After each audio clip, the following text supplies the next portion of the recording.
एक ऐसे युग में जहां सभी जीव अपने ब्लड लाइन को जगाना चुनते हैं, मैंने कल्टीवेशन का रास्ता चुना। दूसरे लोग मुझ पर हंसते थे, मुझे एक नाकामयाब बेवकूफ़ कहते थे। ऐसा इसलिए था क्योंकि 10,000 साल पहले देवताओं और राक्षसों की भयानक लड़ाई में कल्टीवेशन की परंपरा मिटा दी गई थी, जिससे कल्टीवेशन सिर्फ लंबी उम्र पाने का रास्ता बन गया था, जबकि अपने ब्लड लाइन को जगाना ही सबसे आगे जाने का असली तरीका था। लेकिन मैं इन तानों से बिल्कुल नहीं हिला, क्योंकि जल्द ही आसमान में दरार पड़ने वाली थी और अनंत डरावने राक्षस बाहर निकलेंगे जो पल भर में अनगिनत अवेकेंड लोगों को मार देंगे। दुनिया में सिर्फ कल्टीवेटर्स ही आखिरी उम्मीद की किरण थे। इस वक्त मैंने अपनी हथेली में रखे काले जेड स्लिप को देखा। मेरे पिछले जन्म में मेरा परिवार और मैं उस तबाही में मारे गए थे, लेकिन मेरा पुनर्जन्म एक अलग दुनिया के कल्टीवेशन वर्ल्ड में हो गया, जहां मुझे इत्तेफाक से वन थॉट रीइंकार्नेशन टेक्निक मिल गई। 10,000 साल की कड़ी कल्टीवेशन के बाद मैं एक ना हारने वाला लेजेंड बन गया। अपने समय का एक किस्सा बन गया।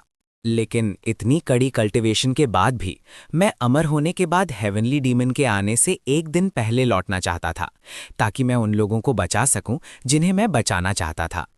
अचानक मेरी अगली इमॉर्टल आजमाइश के दौरान कुछ पहले से तैयार डिमोनिक कल्टीवेटर्स ने मुझ पर हमला कर दिया और मुझे एक ऐसी गहराई में ढकेल दिया जहां से लौटना नामुमकिन था। हैरानी की बात है, जब मैंने दोबारा आंखें खोलीं तो मैं उस समय में वापस आ गया था जब मैं एक सेक्ट के लिए अपना एप्लीकेशन भर रहा था। किन मोचन, अगर तुम इमॉर्टैलिटी कल्टीवेट करने पर अड़े हो तो हम इस ट्रायल में तुम्हारा साथ नहीं देंगे, किसी और को ढूंढ लो। शन योंग श्वांग निराशा के साथ अंदर आई। उसके पीछे 2 आदमी और 2 औरतें थीं। 1 महीने पहले ये 6 लोग इस ट्रायल के लिए टीम बनाने पर राजी हुए थे। पिछली बार ये 5 लोग ग्रुप तोड़ना चाहते थे, क्योंकि उन्होंने देखा कि मेरा ब्लड लाइन अवेकन नहीं हुआ था। आखिर जिनके ब्लड लाइन अवेकन नहीं होते वो उनकी नज़रों में सिर्फ बोझ और बेकार थे। ठीक है, मैंने शांति से जवाब दिया। ये साधारण सा जवाब सुनकर 5 हैरान रह गए। उन्होंने सोचा था कि मैं उनसे विनती करूंगा कि मुझे ना छोड़ें, क्योंकि जिनके ब्लड लाइन अवेकन नहीं होते उनके लिए अवेकन्ड लोगों का साथ पाना मुश्किल होता है। ऐसा लग रहा था कि किन मोचन ने अपना ब्लड लाइन अवेकन करने से पहले ही हार मान ली थी। ये देखकर शेन यिंगश्वांग, उसकी आंखों में हल्का सा अफसोस झलक गया। अपना ख्याल रखना, एक पतले से लड़के ने ताना मारते हुए मेरी तरफ देखकर कहा। लगता है हम एक मजाक देखने वाले हैं। 100 साल पुरानी दिमागी बीमारी के बिना कोई कल्टीवेशन जैसे शब्द लिख ही नहीं सकता। मुझे अपने टीममेट्स द्वारा छोड़ दिया जाते देख आसपास के डिसाइपल्स फिर से हंसने लगे, लेकिन मैंने कोई ध्यान नहीं दिया। घर वापस आने पर मेरे माता पिता ने मेरे लिए एक शानदार दावत तैयार की थी। ये जानकर कि उनके बेटे का ब्लड लाइन अवेकन नहीं हुआ है, उन्होंने खाने के वक्त इस बारे में कोई बात नहीं की। खाने के बाद ही मेरे पिता ने मुझे वापस बुलाया और एक सफ़ेद जेड स्लिप मेरे हाथ में दी। बेटा चेन, ये लो। उन्होंने एक गहरी सांस ली और मुस्कुराए। जिसमें हमारी 20 साल से ज़्यादा की बचत है। इसे ले लो। तुम्हारी माँ और मेरा ब्लड लाइन अवेकन नहीं हुआ है, फिर भी हमने शांति से जिंदगी गुजारी है। तुम अब बड़े हो गए हो, तुम्हें अपने फैसले खुद करने चाहिए। हम तुम्हारे लिए बस इतना ही कर सकते हैं। फिर उन्होंने जेड स्लिप मेरे हाथ में थमा दी और मेरी माँ की पैकिंग में मदद करने चले गए। मैं वहीं खड़ा रहा और हजारों सालों से जुड़े इस पारिवारिक बंधन की यादें मेरे दिमाग में ताज़ा हो गईं।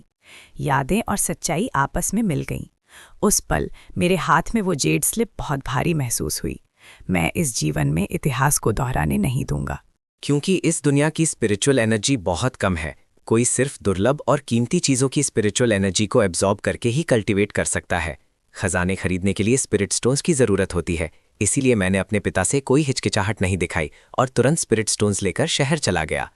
सबसे बड़ी एलेक्सर की दुकान में बहुत भीड़ थी। ज़्यादातर अवेकन्ड लोग एलेक्सर्स खरीद रहे थे। आपको क्या चाहिए? तभी एलेक्सर शॉप के कपड़ों में एक खूबसूरत लड़की पास आई और पूछा, क्या आपके पास जिनसिंग, लिंगजी, स्नो लोटस या दूसरी एलेक्सिर बनाने वाली जड़ी बूटियां हैं?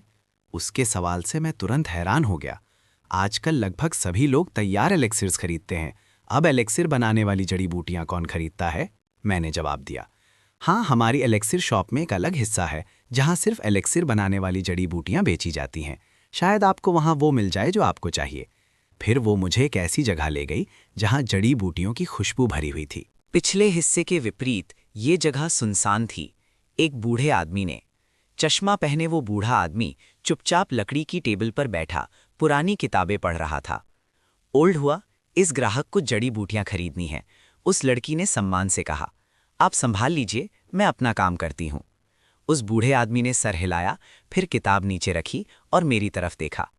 नौजवान, मुझे कुछ जड़ी बूटियां चाहिए, जितनी पुरानी हो उतना बेहतर, मैंने साफ साफ कहा।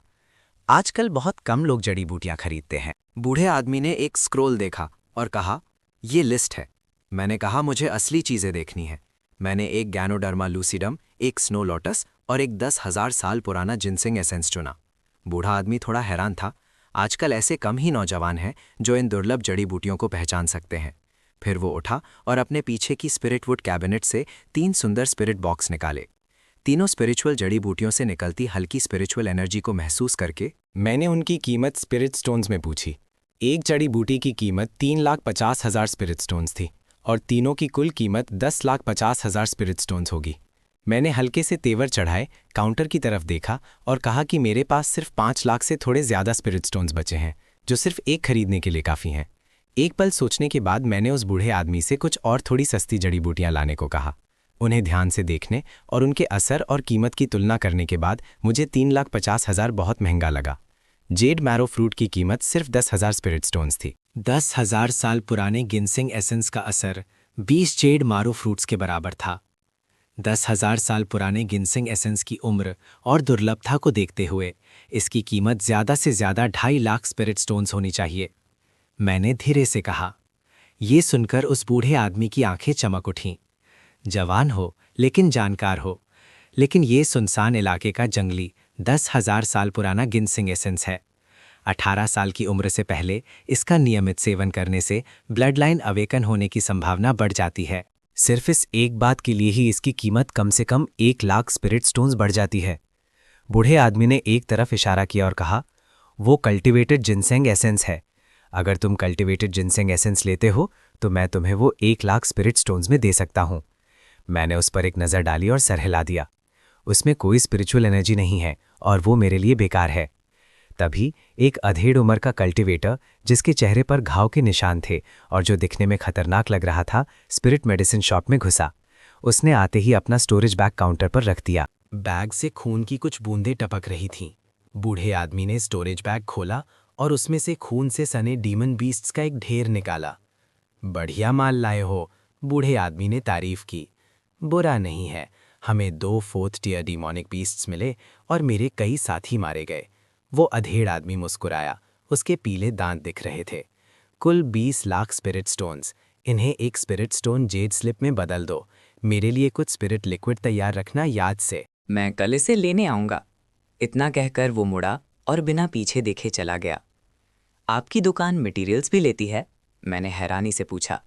बूढ़े आदमी ने मटेरियल्स को अलग करते हुए सर हिलाया। कुछ स्पिरिट लिक्विड्स बनाने के लिए स्पिरिट मटेरियल्स की ज़रूरत पड़ती है। ये आदमी इस तरह के अवेकेंड बीइंग्स का एक्सपर्ट था। फिर बूढ़ा आदमी मुस्कुराया और मेरी तरफ देखा। नौजवान, क्या तुम्हें एक सौदा करना चाहोगे? मैं तुरंत उलझन में पड़ गया। कैसा सौदा? मैं देख सकता हूँ कि तुम्हारे पास स्पिरिट स्टोन्स की कमी है। तुम्हारी इन जड़ी बूटियों को परखने की नज़र बहुत तेज़ है। मेरी दुकान में काम करने के बदले इन 3 जड़ी बूटियों को अपनी पेमेंट समझ लो। मैंने कुछ देर सोचा, फिर धीरे से अपना सर हिला दिया। बूढ़े आदमी ने काउंटर पर अपनी उंगलियां टपटपाई और कहा, तो चलो बीच का रास्ता निकालते हैं। लोग अक्सर बीस्ट वेस्टलैंड से जड़ी बूटियां लाते हैं, जिनमें से कुछ काफ़ी अजीब होती हैं। मैं उनकी कीमत नहीं लगा पाता, तब मुझे उनकी कीमत लगाने में तुम्हारी मदद चाहिए होगी, ठीक है? मैंने सर हिला दिया। ये शर्त मेरे लिए फ़ायदेमंद लग रही थी, लेकिन मेरे अनुभव और जानकारी के साथ उस बूढ़े आदमी के लिए जड़ी बूटियों की कीमत लगाना असल में उसके लिए एक बड़ा सौदा था। ठीक है, अगली बार मिलते हैं, मुझे तुम्हारे सरप्राइज़ का इंतज़ार रहेगा। बूढ़े आदमी ने कीमत कम कर दी और फिर मुड़कर मटेरियल्स ठीक करने लगा। जड़ी बूटियां लेने के बाद मैं अपने मैजिकल आर्टिफैक्ट पर बैठकर ब्राइट मून लेक स्पिरिचुअल रियम चला गया। पुनर्जन्म के बाद मुझे पता चला कि bright moon lake spiritual energy में स्पिरिचुअल एनर्जी कहीं और से ज़्यादा है। मैं वहाँ ची रिफाइनिंग रेल में ब्रेक थ्रू करने जा रहा था। तीनों स्पिरिचुअल जड़ी बूटियों में मौजूद स्पिरिचुअल एनर्जी बहुत ज़्यादा नहीं थी। अगर मैं दूसरे कल्टिवेटर्स के साथ ची रिफाइनिंग रेल में ब्रेक थ्रू करता तो ये मुश्किल होता, लेकिन एक शक्तिशाली व्यक्ति के रूप में जो कभी ह्यूमन पाथ के शिखर पर खड़ा था, मैं इन 3 स्पिरिचुअल जड़ी बूटियों का पूरा फायदा उठा सकता था और पूरे विश्वास के साथ ची रिफाइनिंग रेल में ब्रेक थ्रू कर सकता था। Bright moon lake spiritual rail में झील के किनारे कई बूढ़े आदमी भी बैठे थे जो ध्यान लगा रहे थे और इमॉर्टैलिटी कल्टिवेट कर रहे थे। लेकिन मेरी नज़र में उनका कल्टिवेशन बस वहां बैठकर अपने मन और शरीर को आराम देना था। ये असली कल्टिवेशन बिल्कुल नहीं था। मैं एक मोटे स्पिरिचुअल विलो के पेड़ के पास बैठ गया। कई सफ़ेद बालों वाले बूढ़े आदमियों ने मुझे घेर लिया। कुछ दिन पहले जब मैंने कल्टिवेट करना शुरू किया तो इन बूढ़े आदमियों ने महसूस किया कि मेरे पास रहने से उनमें ताजगी आ जाती है। इसलिए जब भी वो मुझे देखते वो मेरे पास आ जाते। मैंने ज़्यादा कुछ नहीं कहा और वन थॉट रीइंकार्नेशन टेक्निक को चलाना शुरू कर दिया। आसपास का इलाका खाली था। स्पिरिचुअल एनर्जी की एक पतली परत इकट्ठा हुई जिससे विलो की टहनियाँ हिलने लगी और वो पहले से ज़्यादा हरी दिखने लगी। आसपास के बुजुर्गों को एकदम ताज़ा महसूस हुआ। उनके चेहरे गुलाबी हो गए, जैसे उन्हें अपनी जवानी वापस मिल गई हो। रात के दूसरे पहर में जब चांद रोशन था और तारे कम थे, स्पिरिचुअल रेल में भीड़ धीरे धीरे कम हो गई। अपने अंदर एक बार और जांचने के बाद मुझे लगा कि मैं ब्रेक थ्रू की कोशिश कर सकता हूँ। इसीलिए मैंने ज़मीन पर एक छोटा सा स्पिरिट गैदरिंग अरे बनाया, 3 स्पिरिचुअल जड़ी बूटियाँ निकाली और उन्हें अरे में रख दिया। अरे से एक धुंधली रोशनी निकली और तीनों स्पिरिचुअल जड़ी बूटियाँ जल्दी से मुरझा गईं। उनकी स्पिरिचुअल एनर्जी पूरी तरह से निकलकर कई दिखने वाले स्पिरिचुअल ऑब्जेक्ट्स में इकट्ठा हो गई, जिन्हें मैंने अब्जॉर्ब कर लिया। इस वक्त मेरा पूरा ध्यान सिर्फ उस रुकावट को तोड़ने पर था। सुबह होते ही एक ठंडी हवा मेरे आसपास चली।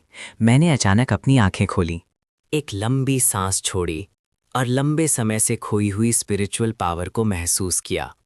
आखिरकार मैंने ची रिफाइनिंग के पहले लेवल में ब्रेक थ्रू कर लिया।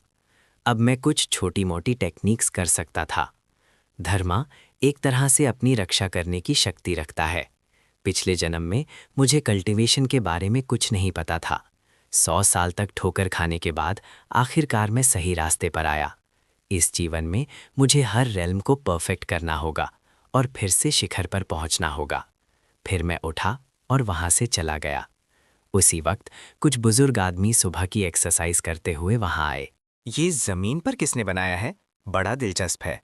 एक पतले सफ़ेद बालों वाले आदमी ने, जिसका चेहरा जवान लग रहा था, तेवर चढ़ाए उसे कुछ देर देखा, फिर उस पैटर्न के बीच में बैठ गया। अचानक वो चौंक गया। अरे, ये तो कमाल है। मेरे लिए पता लगाओ, ये किसने बनाया है? घर आकर मैंने एक धर्मा रोब पहना और सेक्ट की तरफ निकल गया। कुछ ही समय में होली एकेडमी सभी सेक्ट्स को एक साथ लाकर पहला हेवनली मैंडेट कप कंपटीशन आयोजित करेगी। पहले स्थान पर आने वाले को बहुत ज़्यादा अटेंशन और बड़े रिसोर्सेज मिलेंगे। सिर्फ सेक्ट के जरिए सिर्फ वो लोग जो सेक्ट असेसमेंट पास करते हैं, उन्हें हेवनली फेट कप टूर्नामेंट में हिस्सा लेने का मौका मिलता है। इसलिए मुझे इस सेक्ट असेसमेंट में शामिल होना ही था। इस वक्त किंग युन सेक्ट के 6 हॉल्स में बहुत शोर और अफरा तफरी थी। मेरे आने से हॉल्स में कुछ पल के लिए शांति छा गई। हमारे सेक्ट का कल्टीवेशन मास्टर आ गया। किसी ने ताना मारा, लेकिन जैसी उम्मीद थी वैसा समर्थन नहीं मिला। इस वक्त दूसरे डिसाइपल्स मुझे हैरानी से देख रहे थे। आज मैं पहले से अलग लग रहा था। मुझ में एक अलग ही एहसास था। तभी टीचिंग एल्डर लिन शियाओ हॉल में आई, सबको शांत करने के लिए टेबल पर हाथ मारा और फिर इस सेक्ट असेसमेंट के लिए सावधानियां बताने लगी। युनजू के 28 सेक्ट्स की इस जॉइंट एग्जामिनेशन का स्थान 38 ट्रायल सीक्रेटरियम था, जहां उन्हें अलग अलग लेवल के मॉन्स्टर्स का शिकार करना था। अलग अलग पॉइंट्स मिलेंगे, जिसमें first year level 1 demonic beast से मिलने वाले पॉइंट्स फाउंडेशन एस्टैब्लिशमेंट अनुभव के बराबर हैं। सब लोग स्क्वायर में जाकर अपनी यात्रा से पहले का सामान ले लो। इतना कहकर लिन शुएयाओ मुड़ी और चली गईं। डिसाइपल्स कृपया लाइन में लगकर अपना सामान लें। तभी स्क्वायर के सामने से एक शानदार आवाज़ आई। वो सेक्ट लीडर थे। एक अवेकेंड वन होने के नाते बिना किसी एम्पलीफाइंग मैजिक वेपन के भी उनकी आवाज़ बहुत डरावनी थी। अवेकेंड वंस अपना सामान बीच से लें। वेपन रिफाइनर्स दाईं तरफ और एल्केमिस्ट्स बाईं तरफ। हमारे सेक्ट के अलावा और किसने इमोर्टैलिटी कल्टिवेट करना चुना?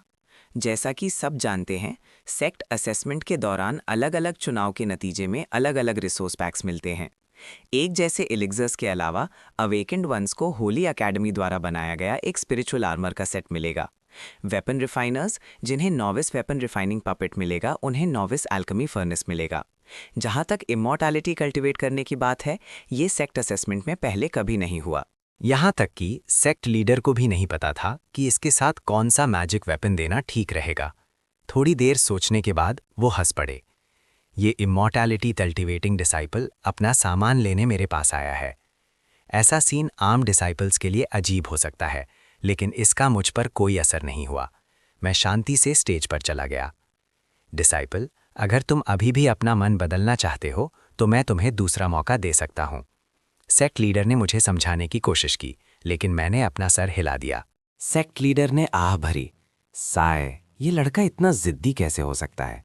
लेकिन वो और कुछ नहीं कह सके। मेहनत करना। सेक्ट लीडर ने तमाशा देख रहे दूसरे डिसाइपल्स को गुस्से से देखा। क्या देख रहे हो? जल्दी करो और अपना सामान लो। उसी पल लंबे नीले बालों वाली, लंबे कद की और सुंदर चेहरे वाली एक लड़की पास से गुजरी। उसकी निगाहें हल्के से उस पर पड़ी, उसे ध्यान से देखते हुए। सुहान श्वांग। हमारे सेक्ट के साथ हेवनली ग्रेड अवेकेंड वंस में से एक लौती महिला। इतने करीब से वो कितनी खूबसूरत है। एक मेल डिसाइपल सुहान श्वांग को देखता ही रह गया। आधे घंटे बाद जब सबको अपने रिसोर्सेज मिल गए, सेक्ट लीडर के आदेश पर हजारों परीक्षार्थी एक बड़े जुलूस में सेक्ट से बाहर निकले। इस समय लिंगजू में माहौल अजीब था। कई डिसाइपल्स बेचैन थे, दूसरों से बात करके तनाव कम करने की कोशिश कर रहे थे। कई लोग चुपके से उसकी तरफ देख रहे थे। क्या उसे डर नहीं लग रहा? उसने पूछा। मैंने चिंग्यून सेक्ट के 6 हॉल से सुना है कि उसका ना सिर्फ हार्टलेस ब्लडलाइन है, बल्कि उसे उसकी ओरिजिनल टीम ने भी छोड़ दिया। ऐसे को कौन चाहेगा? कितना बड़ा बोझ है। ये लोग जोर से हंसे, जैसे कि इससे उनका तनाव दूर हो जाएगा।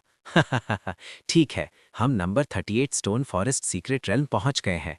ये एरिया जमीन से 200 जांग तक ही सीमित है। सब लोग लिंगजू से नीचे कूद जाओ। पीछे का कैबिन का दरवाजा खुलता है और एस्कॉर्ट स्टाफ हर एक को एक फ्लाइंग तालिस्मान देता है। सभी परीक्षार्थी एक के बाद एक छोटी टीम्स में नीचे कूद जाते हैं। एक टूटा फूटा सीक्रेट रेल बेलों, स्पिरिचुअल जड़ी बूटियों और उड़ने वाले स्पिरिचुअल कीड़ों से भरा है। हवा में नमी वाली स्पिरिचुअल एनर्जी है। देखो वो कौन है? पूरे सेक्ट में एक लौता कल्टिवेटर। 10,000 में से एक की संभावना से हम उससे मिल गए। एक फीमेल डिसाइपल ने चिंता से पूछा, सुनो, अगर हमें बाद में कोई डीमन बीस्ट मिला तो क्या हमें उसकी मदद करनी चाहिए?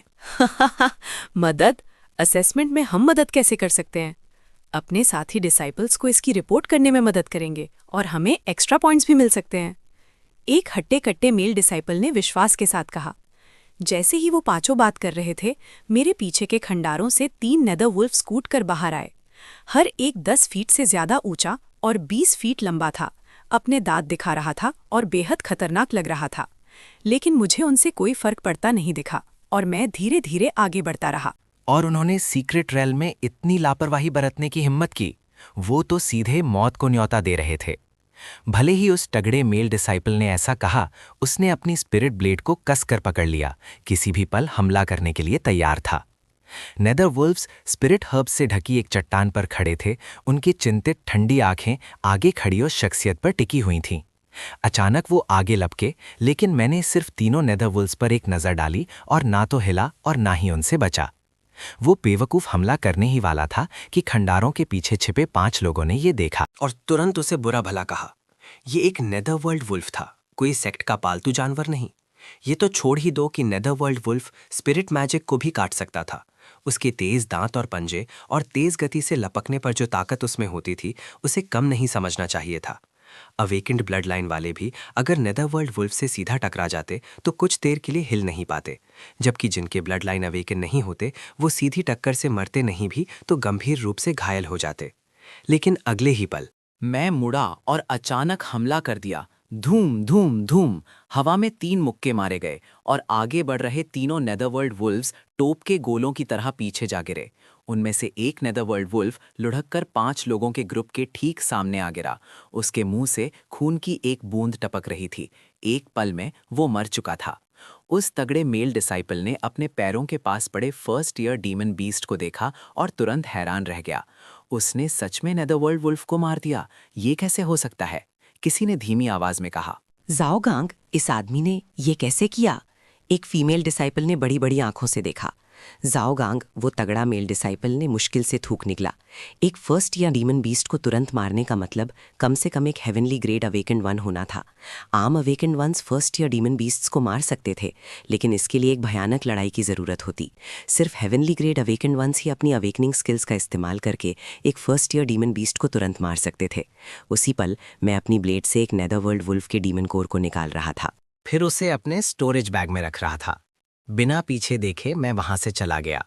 की रिफाइनिंग स्टेज में ब्रेक थ्रू करने के बाद मेरी 5 इंद्रियां और 6ठी इंद्रियां बहुत बेहतर हो गई थीं। मैं 100 फीट के दायरे में हल्की सी हवा की कंपन को भी आसानी से महसूस कर सकता था। इसलिए मुझे नेदरवर्ल्ड वुल्व्स और इन डिसाइपल्स की मौजूदगी का पहले से ही एहसास हो गया था। वो बस कुछ फर्स्ट ईयर अवेकेंड वंस थे, मेरे ध्यान देने लायक नहीं। तीनों डीमन कोर्स इकट्ठा करने के बाद मैं सीधा टूटे हुए सीक्रेट रेल्म के बीच की तरफ चल पड़ा। मैं जितना अंदर जा रहा था, डीमन बीस्ट्स उतने ही मजबूत होते जा रहे थे और मुझे उतने ही ज़्यादा पॉइंट्स मिल रहे थे। हेवनली फेट कप में हिस्सा लेने के लिए मुझे यून्सहो के टॉप 50 में होना ज़रूरी था। इसलिए सेंट्रल एरिया में सेकेंड टियर या उससे ऊपर के डीमन बीस्ट्स का शिकार करना ही हिस्सा लेने का एकमात्र तरीका था। ये मेरा अपना चुनाव था। जैसे ही किनमोचन एक टूटे हुए हॉल के पास से गुजरा, अंदर से एक छोटी सी टीम निकली। उनमें से एक ने किनमोचन को हैरानी से देखा। वांग हाओ, सेक्ट में आने के बाद बना मेरा दोस्त, तुम्हें पिछले कुछ दिनों से क्या हो गया है? तुमने छुट्टी ले ली और मैं कम्युनिकेशन जेट स्लिप से भी तुमसे कांटेक्ट नहीं कर पा रहा था। तुम ठीक तो हो? वांग हाओ ने यूं ही पूछा। मैं ठीक हूं। पुनर्जन्म के बाद से मेरा मैजिकल आर्टिफैक्ट से कम ही संपर्क रहा है, इसीलिए मैंने उन्हें नहीं देखा है। अच्छा है कि तुम ठीक हो। तुम बिल्कुल अकेले हो। शनियंग श्वांग और बाकी लोग कहाँ हैं? छोड़ो, जब तुम अकेले हो तो मेरे साथ आओ, वांग हाओ बोलता ही गया। मैंने सर झुकाकर हल्की मुस्कुराहट दी। ये हुई ना बात, हमारे श्वेंतियान ट्विन हीरोज। असेसमेंट में एक साथ सब कुछ साफ कर देंगे। रानी मेरे शामिल होने से बहुत खुश है। चलो, मैं तुम्हें अपने ही हॉल के इन डिसाइपल्स से मिलवाता हूं। ये काफी मजबूत हैं। किनमोचन, मेरा प्यारा दोस्त, बाद में हमारे साथ ही सफर करेगा। कृपया उसका अच्छे से ख्याल रखना। वांग हाओ ने इंट्रोड्यूस किया। मैंने बेपरवाही से सर हिला दिया। लिू फेंग और दूसरे दो मेरा रवैया देखकर शक में पड़ गए। नाखुश तो थे, लेकिन वांग हाओ का सम्मान करते हुए मैंने ज्यादा कुछ नहीं कहा। बस उम्मीद की कि ये आदमी ज्यादा बेशर्म नहीं होगा और सेक्ट में दाखिले के लिए पॉइंट्स ट्रांसफर होने के बाद खुद ही चला जाएगा। मैं नहीं चाहता था कि वो हमारी टीम को परेशान करता रहे। खंडरों से गुजरते हुए लियू फेंग और दूसरे लोग असेसमेंट के आसपास की स्ट्रैटेजी पर चर्चा कर रहे थे। भले ही हमारी टीम में एक आदमी और था, थोड़ी मेहनत से हम अभी भी कुछ पॉइंट्स वापस ला सकते थे। दू मिंग ने मेरी तरफ देखा और फिर कहा, मैं उनकी मेरे शामिल होने से नाखुशी को कैसे नहीं सुनता। लेकिन उसने ज्यादा कुछ नहीं कहा। इस पल मैंने अपनी दाईं तरफ के खंडरों की तरफ देखा। मुझे एहसास हुआ कि वहां डेमोनिक बीस्ट्स आ रहे हैं। वो झुंड में रहने वाले डेमोनिक बीस्ट्स होने चाहिए। कुछ कदम चलने के बाद वांग हाओ और बाकी लोग भी रुक गए और चौकस होकर इधर उधर देखने लगे। तभी मेरी दाईं तरफ के खंडारों से डेमोनिक बीस्ट्स के दौड़ने की आवाज आई। 25 डेमोनिक बीस्ट्स खंडारों से बाहर निकले। 1 second year armoured boar, 12 first year ghost wolves और 11 first year double tail spirit cats. चिनमोचन और मैं सेकेंड ईयर आर्मर्ड बोर को रोक कर रखेंगे। तुम लोग जल्दी से फर्स्ट ईयर डेमोनिक बीस्ट से निपटो। वांग हाओ का चेहरा गंभीर था जब उसने ठंडे स्वर में कहा कि दूसरे 3 बिना कुछ कहे अपनी स्पिरिट प्लेट्स के साथ आगे बढ़े। आयरन क्लैड बोर, जैसा कि नाम से ही साफ है, अटैक और डिफेंस दोनों में ही ऊंचा था, जिससे उसे मारना मुश्किल था। साफ था वांग हाओ का 1 सेकेंड टीयर गिमन बीस्ट को अकेले मारने का कोई इरादा नहीं था। उसकी हरकतें तेजी से थीं। वो एक चिड़िया की हल्की सी हरकत से बच रहा था। वांग हाओ ने आयरन क्लैड बोर से 4-5 घंटे तक लड़ाई की, जब तक लियू फेंग और दूसरे 2 ने सभी फर्स्ट ईयर डीमन बीस्ट्स को मार नहीं दिया। फिर उन्होंने आयरन क्लैड बोर को दोबारा घेर लिया।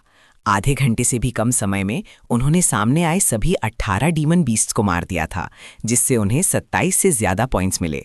असेसमेंट में ये स्पीड काफ़ी अच्छी थी। हमेशा की तरह हर व्यक्ति को 5 पॉइंट्स और 2 एक्स्ट्रा पॉइंट्स। मैंने शांति से अपने 5 डीमन कोर्स और टीम का माल स्वीकार कर लिया। फिर मैं ज़रूर आगे आऊँगा और इस टीम को एक ऐसा इनाम दूंगा जो इन 5 डीमन कोर्स से कहीं ज़्यादा होगा। ये मेरा विश्वास है। तभी खंडारों से एक धीमी गुर्राने की आवाज आई, जैसे किसी सीक्रेट रेल्म की गहराइयों से किसी स्पिरिट बर्ड की चीख। अच्छा नहीं हुआ, ये एक सेकेंड टीयर गेल ऑस्ट्रिच है। आवाज से लग रहा था कि कम से कम 10 सेकेंड टीयर गेल ऑस्ट्रिचेस हैं। आवाज सुनकर लिू फेंग और बाकी लोगों के चेहरे गंभीर हो गए। वांग हाओ ने भी तेवर चढ़ाए और पीछे हट गया। फिर उन्होंने गेल ऑस्ट्रिचेस को खंडरों से उड़ते हुए देखा और उन्हें घेर लिया। हर एक 2 या 3 जांग ऊंचा था और उसके पंजे ऐसे लग रहे थे जैसे स्पिरिट आयरन से बने हों, जिससे एक मजबूत दबाव का एहसास हो रहा था। ग्रुप के लोगों के चेहरे का रंग उड़ गया। वांग हाओ ने अपनी स्पिरिट स्वॉर्ड निकाली, अपनी पूरी ताकत से लड़ने के लिए तैयार हो गया। एक पल रुको, पहले मेरे पीछे आकर यहां से बचने की कोशिश करो, उसने कहा। लेकिन इससे पहले कि वो अपनी बात पूरी कर पाता, एक शख्सियत उनके पास से तेजी से गुजर गई। ये शख्सियत इतनी तेज थी कि उनकी आंखें उसकी गति को पकड़ नहीं पा रही थीं। जब वो शख्सियत रुकी और गेल ऑस्ट्रिच की गर्दन एक मुर्गी की तरह तोड़ दी, तब उन्होंने उस व्यक्ति का चेहरा साफ देखा। चिन मोचिन और वांग हाओ हैरान रह गए। क्या वो अनअवेकेंड नहीं होना चाहिए था? वो इतना शक्तिशाली कैसे हो सकता है? फिर उन्होंने मुझे गले ऑस्ट्रिच को अपनी तरफ खींचते हुए देखा। वांग हाओ जोर से हंसा और मुझे मुक्का मारा। हा, तुम इतने शक्तिशाली कब से हो गए? तुमने एक सेकेंड ईयर डीमन बीस्ट को एक झटके में मार दिया। कहीं तुम हेवनली ग्रेड अवेकेंड 1 तो नहीं हो? मैंने सर हिला दिया। नहीं, मैं एक कल्टिवेटर हूँ। 4 कल्टिवेटर्स को थोड़ा आश्चर्य हुआ कि इमॉर्टैलिटी कल्टिवेट करना जीवन बढ़ाने का तरीका नहीं था। उसमें लड़ने की शक्ति कैसे हो सकती है? उसने पहले चिन मोचन को टीम में शामिल होने के लिए बुलाया था, लेकिन उसमें कुछ दबाव था क्योंकि टीम सिर्फ टॉप सेक्ट्स के लिए स्कोर थ्रेशोल्ड तक पहुंचने के लिए बनाई गई थी। उसने उम्मीद नहीं की थी कि चिन मोचन इतना मजबूत होगा। ऐसा लगता था कि उन्हें एक शक्तिशाली सहायक मिल गया है। ओल्ड डू, मेरा भाई काफी अच्छा है ना? वांग हो ने विजयी भाव से डूमिंग को देखते हुए कहा। डूमिंग ने एक अजीब मजबूरी वाली मुस्कान दी। जबकि चिनमोचन इतना शक्तिशाली है, मैं सुझाव देता हूं कि हम और अंदर तक जाएं। ल्यू वे ने बात को संभालते हुए कहा, शायद हम 1500 से ज्यादा पॉइंट्स हासिल कर सकते हैं और एक फर्स्ट रेट सेक्ट में प्रवेश कर सकते हैं। मैं भी यही सोचता हूं। किनमोचन, तुम देखो, मुझे इस पर कोई आपत्ति नहीं है। जब से वांग हाओ से मिला, उन्होंने उसकी मदद करने की योजना बनाई। समय तेजी से गुजर गया और शाम हो गई। एक और खंडहर में, जो स्पिरिचुअल जड़ी बूटियों से भरा था, शेन यिंग श्वांग की 5 सदस्यीय टीम धीरे धीरे आगे बढ़ रही थी। सावधान रहो, उन्होंने कहा, हम सीक्रेट रैम के केंद्र के पास पहुंच रहे हैं। आसपास का इलाका लगभग पूरी तरह से सेकेंड टियर डेमोनिक बीस्ट से भरा हुआ है, एक चश्मा पहने मेल डिसाइपल ने सावधानी से याद दिलाया। चिन्मो यहाँ है। जब तक वो अवेकन ब्लड लाइन यूज़र हमारे साथ है, हमें सावधान रहने की ज़रूरत हो सकती है। अब जब वो चला गया है, हमें शांत क्यों रहना चाहिए? शाओई ने कहा। शेनयंग श्वांग को कुछ दोषी महसूस हुआ। क्या उसे आखिरी समय में टीम छोड़ने देना थोड़ा अनुचित नहीं था?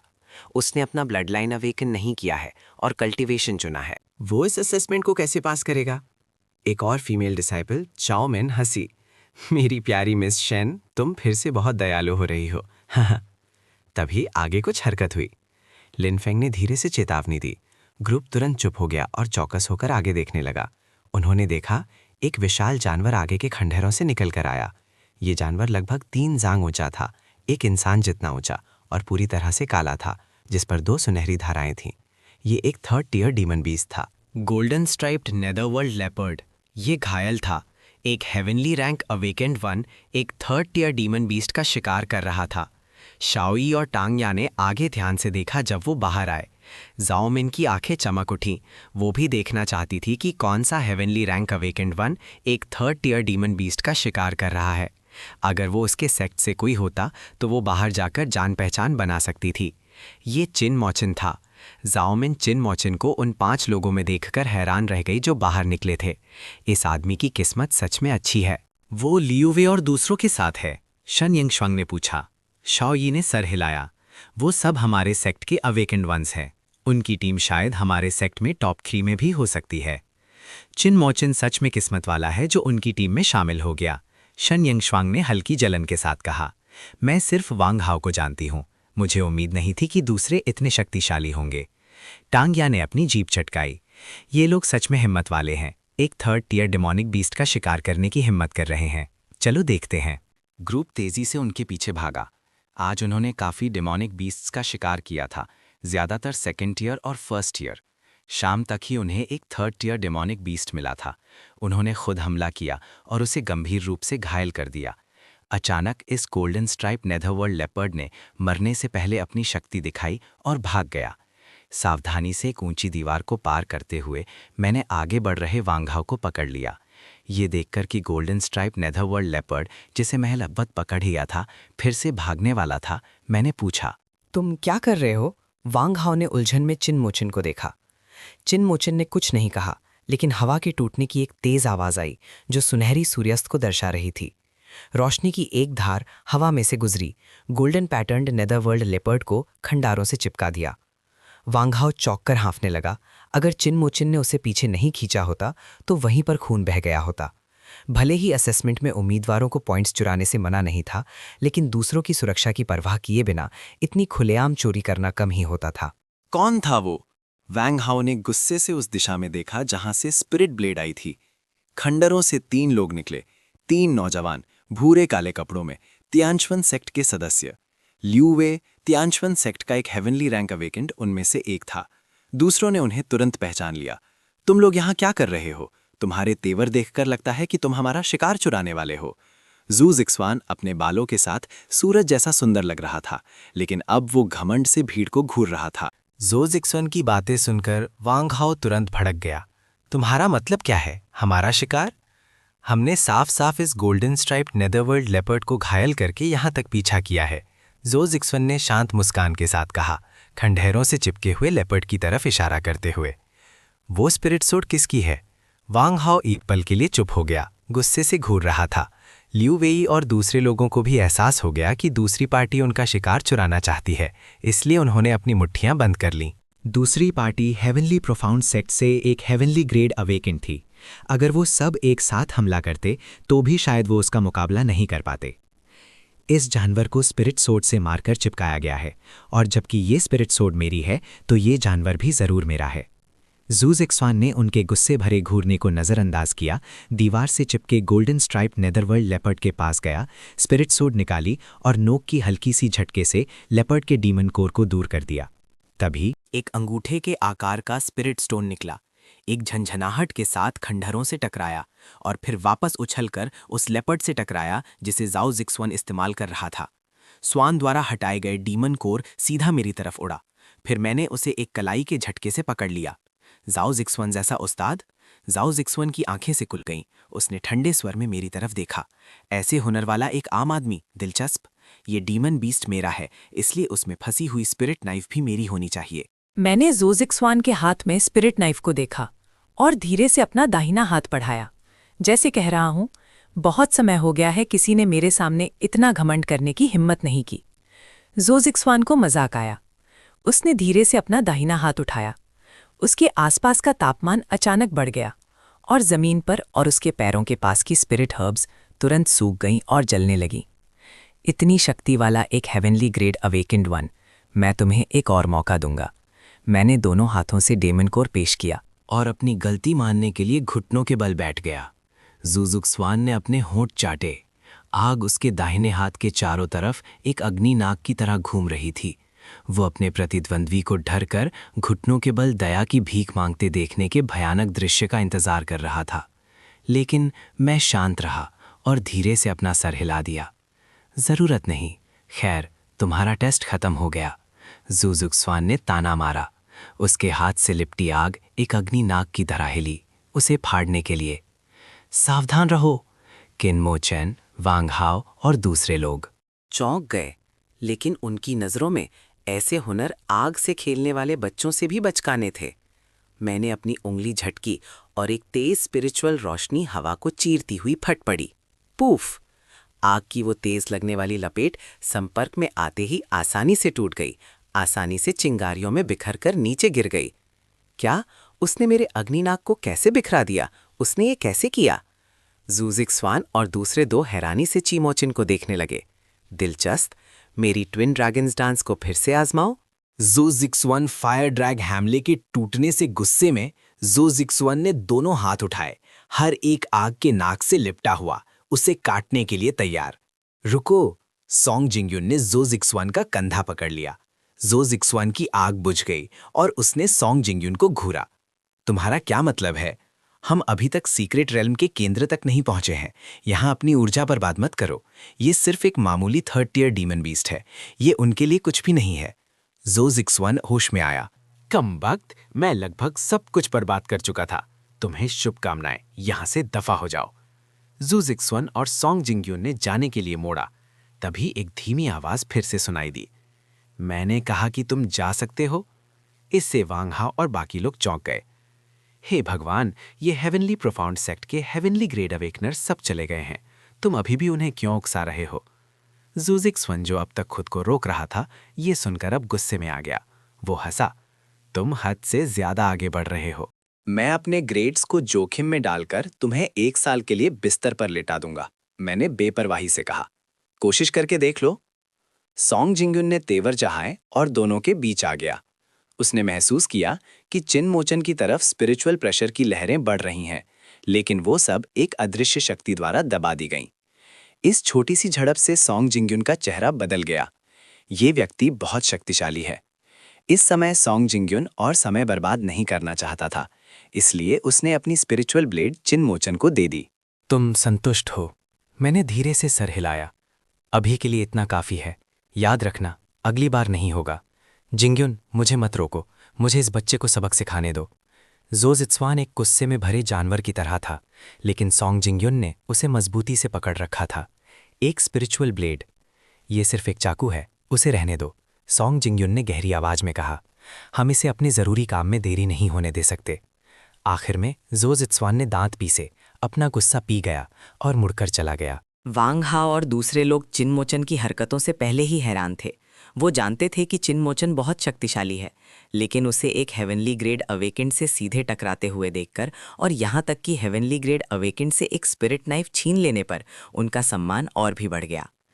वो सीक्रेट रेल्म के केंद्र में चले गए हैं, क्या हम भी चले? रानी ने पूछा। क्यों नहीं, मैंने शांति से कहा। उसी पल सीक्रेट रेल्म असेसमेंट साइट पर बिना अनुमति के व्यक्तियों का प्रवेश वर्जित है साइन के नीचे 4 बिखरे हुए लोग अचानक प्रकट हुए और रुक गए। एक अधेड़ उम्र का कल्टीवेटर एक नफीस सुजुकी बॉक्स उठाए हुए चिल्लाया, तीसरे भाई, असेसमेंट सीक्रेट रियल में गैरकानूनी तरीके से घुसना नियम का उल्लंघन है।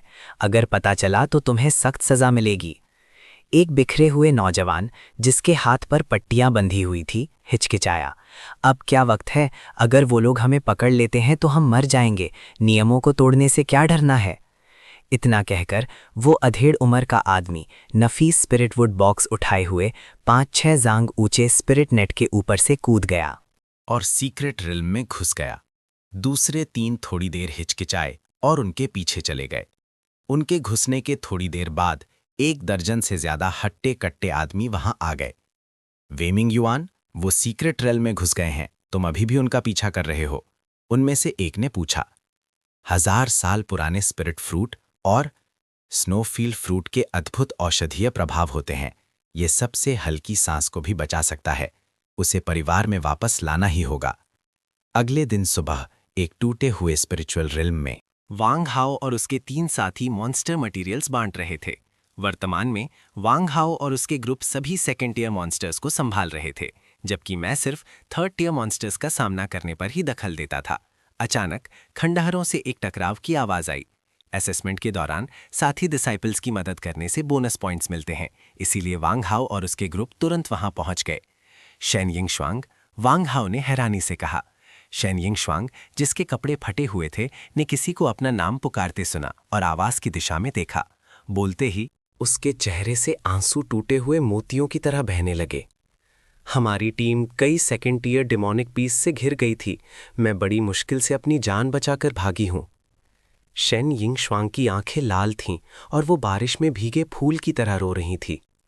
वापस जाओ, मैंने शांति से कहा, फिर मुड़ा और चला गया। चीमोचन को नजरअंदाज करते हैं। रानी चीमोचन के पीछे गई और हैरानी से पूछा, वो नाटक कर रहा है, उसकी चोट नकली है और उसके पैर बिल्कुल ठीक है। मैंने सर हिला दिया। तो वो ऐसा क्यों कर रहा है? रानी और दूसरे 4 हैरान रह गए। मैं हल्का सा हंसा। हमारी टीम को मजबूत देखकर मुझे लगा कि वो कुछ फायदा उठाना चाहती है। वो औरत सच में चालाक है। सावधान रहो, मैं रुका। रानी और दूसरे तुरंत चौकस हो गए। तभी आगे के जंगल में एक विशाल डिमोनिक बीस्ट दिखा। वो एक भागती हुई अर्थी की तरह था, जो पेड़ों को तोड़ता हुआ आया, जिससे पत्थर उड़ रहे थे और स्पिरिचुअल एनर्जी हर तरफ बिखर रही थी।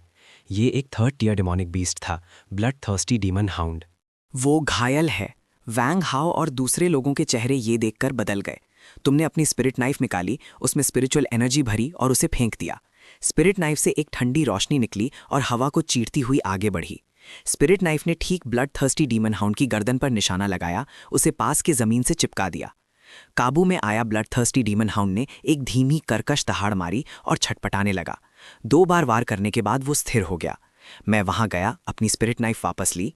ब्लड थर्स्टी डीमन हाउंड का डीमन कोर उठाया और फिर साफ सुथरे और कुशल तरीके से मुड़कर चला गया। उनके जाने के बाद जिस दिशा से ब्लड थर्स्टी डीमन हाउंड आया था, वहां से 3 और लोग बाहर निकले। ब्लड थर्स्टी डीमन हाउंड को निशाना बनाते देख उनके चेहरे बदल गए। सॉन्ग जिंगन पास आया और झुककर देखने लगा कि वो कौन था। किस चोर ने मेरा शिकार चुराया? ज़ो ज़िक्सवान गुस्से से जल रहा कूदकर आगे आया। आसपास का तापमान ज्यादा था, इसलिए वो थोड़ा शांत हुआ। सॉन्ग जिंग्यो ने उसे नाखुशी से डांटा। ये निशान थोड़ा बहुत मेरी स्पिरिट नाइफ द्वारा छोड़े गए निशान जैसा लगता है। ये सुनकर ज़ाओ ज़िक्सवान आग बबूला हो गया। कमबख्त, फिर से वही हरामी है, बस वो मुझे मिल न जाए। इस बार कोई भी हमारी मदद नहीं कर सकता। वांग हाओ और दूसरे लोगों ने पीछे से दहाड़ सुनी और फिर तेजी से भाग गए। शाम 4 बजे रुइन सीक्रेट रेल्म के केंद्र में 5 लोग खंडारों के पहले मंजिल पर थे, अपना माल गिन रहे थे। वांग हाओ और दूसरे लोग उत्साह से अपने वर्तमान पॉइंट्स के बारे में बात कर रहे थे। 2 दिन से भी कम समय में हमने 1000 से ज्यादा पॉइंट्स हासिल कर लिए हैं। कल थोड़ी और मेहनत से हम 1500 तक पहुंच जाएंगे। 1500 पॉइंट्स भी संभव है। ये एक प्रथम श्रेणी के सेक्ट की प्रवेश रेखा है। अब मैं अकेले चलने की योजना बना रहा हूं। मैंने कहा कि मैं इस टीम में वांग हाओ को पॉइंट्स दिलाने में मदद करने के लिए शामिल हुआ था। अब जब वांग हाओ के पास पर्याप्त पॉइंट्स हैं, तो मेरे रहने की कोई जरूरत नहीं है। भले ही लियू वेई और दूसरे लोगों को इसका आभास था, लेकिन जब चिन मौचन ने ये कहा तो वो फिर भी थोड़ा निराश हुए। ठीक है, लेकिन जब तुम अकेले सीक्रेट रेल्म के केंद्र में जाओगे तो तुम्हें सावधान रहना होगा। कल असेसमेंट का आखिरी दिन है। स्पिरिट नेटवर्क दोपहर के बाद पॉइंट सेंट्री चैनल खोलेगा। उससे पहले सबसे ज्यादा अफरा तफरी होगी। वांग हाओ ने मुझे याद दिलाया। मैंने सर हिलाया और वांग हाओ से अलग हो गया। मैं टूटी फूटी सड़क पर अकेला चल रहा था। घर घर। अचानक मेरी दाईं तरफ की टूटी हुई इमारत, जो बेलों से ढकी हुई थी, एक जानवर ने तोड़ दी। 3रे स्तर का जानवर आयरन क्लैड बोर एक अर्थी की तरह मेरी तरफ लपका। जैसे ही तुम हमला करने वाले थे, तुम्हें कुछ महसूस हुआ और तुम रुककर एक तरफ हट गए। आयरन क्लैड बोर के पीछे 3 सफेद बर्फ की नोकीलें, जो जांग जितनी मोटी और 2 जंग से ज्यादा लंबी थीं, निकली। तीनों बर्फ की नोकीलें ऐसी लग रही थीं जैसे उनमें स्पिरिट लगी हो, और उन्होंने लोहे को ठीक से भेद दिया। जख्मी बोर ने उसे जमीन पर गिरा दिया, दहाड़ते हुए, जब उसका खून बर्फ में जम गया। बोर पर पाला जम गया और जल्द ही मर गया। बोर द्वारा तोड़े गए खंडारों से 4 लोग निकले। उनमें से एक लंबे नीले बालों वाली लंबी और सुंदर एक युवती एक सुंदर सारस की तरह आगे बढ़ी। ये चिन मौचन के सेक्ट की सू हानश्वांग थी। तुम यहाँ हो? सू हानश्वांग ने तुरंत चिन मौचन को पहचान कर कहा। तुम यहाँ क्या कर रहे हो? ये सीक्रेट रेल्म का केंद्र है, जो 2nd टियर और उससे ऊपर के डेमोनिक बीस्ट से घिरा हुआ है। तुम सच में बहादुर हो। सू हानश्वांग ने उत्सुकता से चिन मौचन को देखा। अपने हाथ के एक आम से इशारे से बोर में घुसा हुआ नुकीला हथियार पिघल गया और एक डेमोनिक कोर बर्फ के टुकड़ों में लिपटा हुआ उसके हाथ में आ गया। उसने उसे आमतौर पर घुमाया। मैं कई वरिष्ठ कल्टिवेटर्स को जानता हूं, उसने शांति से कहा। वो आमतौर पर ध्यान लगाते हैं और डेमोनिक बीस्ट से डरते हैं, लेकिन तुम 3rd टियर डेमोनिक बीस्ट से डरते हुए नहीं लगते। सू हानश्वांग ने पूछा, और मैंने मरते हुए आर्मर्ड बोर पर एक नजर डाली। मरने में क्या डर है? सू हानश्वांग खुलकर मुस्कुराई। तुम सच में दिलचस्प हो, और आगे मत जाओ। अब सीक्रेट रेल्म के केंद्र में काफी हेवनली रैंक अवेकनर्स हैं। यहाँ अक्सर लड़ाइयाँ होंगी और तुम पर असर पड़ेगा। सू हानश्वांग ने मुझे याद दिलाया, फिर सुंदरता से मुड़ी और चली गई। मैं सीक्रेट रेल्म के केंद्र की तरफ पड़ता रहा। रात हो गई और तारे टिमटिमाने लगे। बिना स्पिरिट स्टोन्स के मुझे लड़ने की आदत नहीं है। मैं पूरी तरह से अपनी आंखों पर निर्भर हूँ। रात का मुझ पर बहुत ज़्यादा असर होता है। मुड़ो, आज की शिकार के लिए इतना काफ़ी है। हम कल सीक्रेट रेल्म के केंद्र में 3rd टियर डेमोनिक बीस्ट्स का शिकार करने जाएंगे। एक लचीले स्पिरिट बीस्ट की तरह मैं खंडारों के ऊपर से कूदा और अंधेरे में गायब हो गया। मैं एक अपेक्षाकृत अखंड खंडहर में पहुंचा और रुक गया। जैसे ही मैं अंदर जाने वाला था, अचानक मुझे पास में लड़ाई की आवाज़ सुनाई दी। चांदनी में मैंने 1 दर्जन से ज़्यादा डिमोनिक बीस्ट्स को 3 लोगों पर हमला करते देखा। उनके कपड़ों और शरीर को देखकर लग रहा था कि वो परीक्षार्थी नहीं है। तुम दखल देने का इरादा नहीं रखते। तुमने अपने पिछले जीवन में एक आदत बना ली थी कि जब तक कोई अच्छी वजह ना हो अपने काम से काम रखो। जैसे ही मैं मुड़ रहा था, मैं अचानक चौंक गया। मेरी नज़र उस नफीस सुजुकी बॉक्स पर पड़ी जिसे उनमें से एक आदमी पकड़े हुए था, जो स्पिरिचुअल जड़ी बूटियों से भरा था। मैंने एक भौएं उठाई। क्या ये दुनिया स्पिरिचुअल एनर्जी से विहीन नहीं होनी चाहिए थी? यहाँ अभी भी स्पिरिचुअल जड़ी बूटियाँ कैसे हो सकती हैं? क्या इस दुनिया में सीक्रेट रेल्स या अन्य अजीब स्थान हो सकते हैं? भले ही ग्रेट वर्ल्ड की स्पिरिचुअल एनर्जी कम हो गई है, लेकिन सीक्रेट रेल्म्स में भरपूर स्पिरिचुअल एनर्जी है, जिसका उपयोग कन्फर्मेशन और स्पिरिचुअल जड़ी बूटियों के पोषण के लिए किया जा सकता है। एक 3rd ईयर डीमन बीस्ट ने अपने पंजों से हवा को चीरा और उस आदमी को पकड़ लिया जो नफीस सुजुकी बॉक्स पकड़े हुए था। वो जमीन पर गिर गया, लेकिन फिर भी बॉक्स को कस के पकड़े रहा। तीसरे भाई, तुम पहले जाओ, हम तुम्हारा पीछा करेंगे। कमबख्त, बकवास बंद करो। अगर हम एक साथ जाएंगे तो सब जाएंगे। हमने एक दुर्लभ फल खो दिया है और जीफंग भी गायब है। अगर मैं अकेला वापस गया तो आंट ची और दूसरों को क्या समझाऊंगा? हम तीनों ने डीमन बीस्ट के घेरे से लड़कर बाहर निकले और तेजी से एक गली में घुस गए। गली में एक दहाड़ गूंजी। ये एक 3rd year demon beast blood thirsty demon mastiff का ठिकाना था। इस अचानक घटना से हम तीनों डर गए और तेजी से पीछे हट गए। लेकिन डीमन बीस्ट हम तक पहुंच चुका था, अपने दांत दिखा रहा था और भयानक लग रहा था। आगे बाघ और पीछे भेड़िए। आगे या पीछे जाने का कोई रास्ता नहीं। ऐसा लगता है कि हम आज रात इस मुसीबत से नहीं बच सकते। वेमिंग युआन ने कड़वी मुस्कान के साथ कहा। दुख की बात है कि हमने वो स्पिरिचुअल फल ढूंढ लिया जो परिवार के मुखिया को ठीक कर सकता है, लेकिन हम उसे वापस नहीं ला पाए।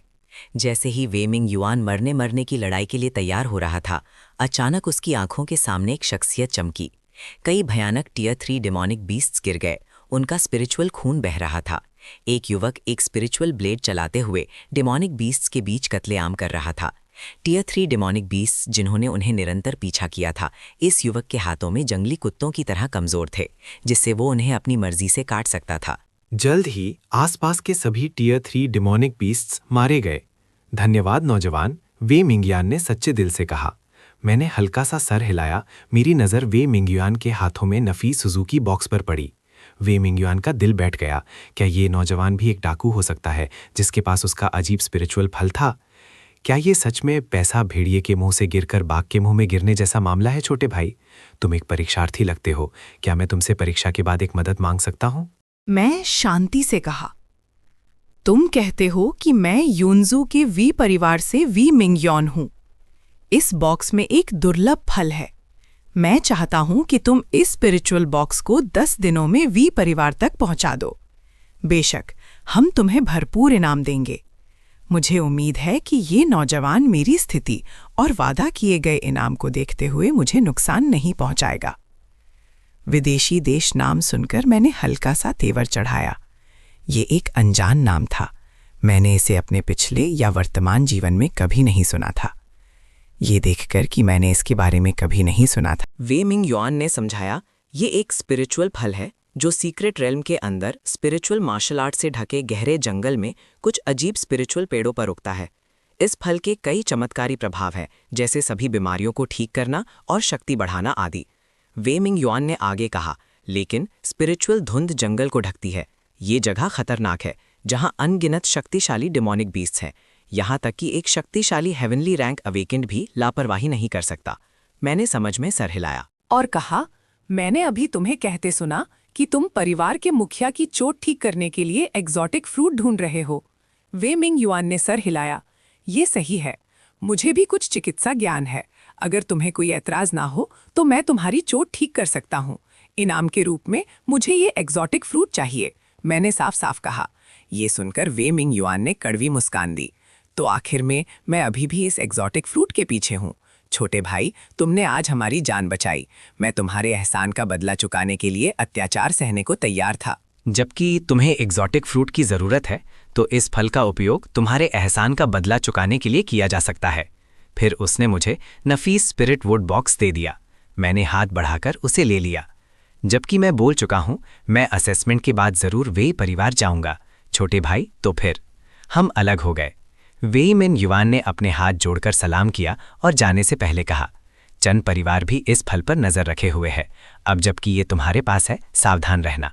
मैंने सर हिलाया, उनकी दया भरी चेतावनी को स्वीकार करते हुए। वे मिंग युआन और दूसरे लोगों के अपने भरी जख्मों के साथ चले जाने के बाद मैंने डीमन बीस्ट का डीमन कोर रखा और भी चला गया। मैं ज्यादा दूर नहीं गया था कि 15 लोग मेरे पीछे आ गए। छोटे, क्या तुमने 3 घायल लोगों को यहां से गुजरते देखा है?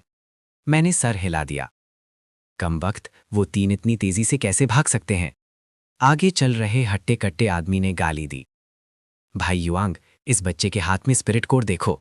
चेन युआंग ने उसे देखा और उसकी आंखों में एक ठंडी रोशनी चमकी। छोटे, तुम्हें यह स्पिरिट कोर कहाँ से मिला? मुझे देखने दो। मैंने स्पिरिट कोर निकाला। हाँ हाँ, मुझे दो। चेन युआंग ने उसे पकड़ने के लिए हाथ बढ़ाया, लेकिन सिर्फ खाली हवा पकड़ी। मैंने स्पिरिट कोर वापस ले लिया। ये मुझे मिला है, तुम इसे चुराना चाहते हो? चेन युआंग तुरंत गुस्से में आ गया। कमबख्त, तुम मौत मांग रहे हो। उसकी आंतरिक ऊर्जा फट पड़ी, जिससे उसके पैरों के नीचे का मलबा कांपने लगा। भाई युआंग, क्या ये सच में जरूरी है? अपने आप पर काबू रखो। सीक्रेट रेल में घुसना और परीक्षार्थियों को मारना बहुत गंभीर अपराध है। तुम्हारा पूरा परिवार इसमें फंस जाएगा। उसके पीछे के लोग भी चेन युआंग का असली गुस्सा देखकर चौंक गए। चेन युआंग एक 4th टियर अवेकेंड बीइंग था। वो एक ही मुक्के से आसानी से 30,000 से 40,000 यूनिट बल निकाल सकता था। वो एक ही मुक्के से एक 3rd टियर डीमन बीस्ट को भी मार सकता था। भीड़ ने आह भरी। ऐसा लगता था कि वो सिर्फ अपने आप को डीमन बीस्ट के रूप में भेस बदलकर इस छोटे से लड़के को मार सकते हैं। अच्छा, एक गहरी आवाज फटी और एक शख्सियत पीछे की तरफ उड़ी। एक जोर से धमाके के साथ पास के खंडरों में जा टकराई। खंडर ढह गए, उसे दफन कर दिया। भाई युआंग, तुम सच में पीछे नहीं हटते। अगर तुम इस तरह नदी में कुछ भी नुकसान पहुंचा देते हो तो क्या होगा? रात का समय है और दृश्यता कम है, वो विशिष्ट स्थिति नहीं देख सकते। दोनों आगे दौड़े। चेन युआंग से स्पिरिट बॉक्स लेकर देखना चाहते थे कि अंदर क्या है। हे भगवान, ये तुम हो। मेरा भाई युआंग कहाँ है? तुरंत बाद 2 शख्सियतें फिर से उड़ती हुई भेजी गईं। चेन युआंग जिस खंडरों में गिरा था वहां जा गिरी।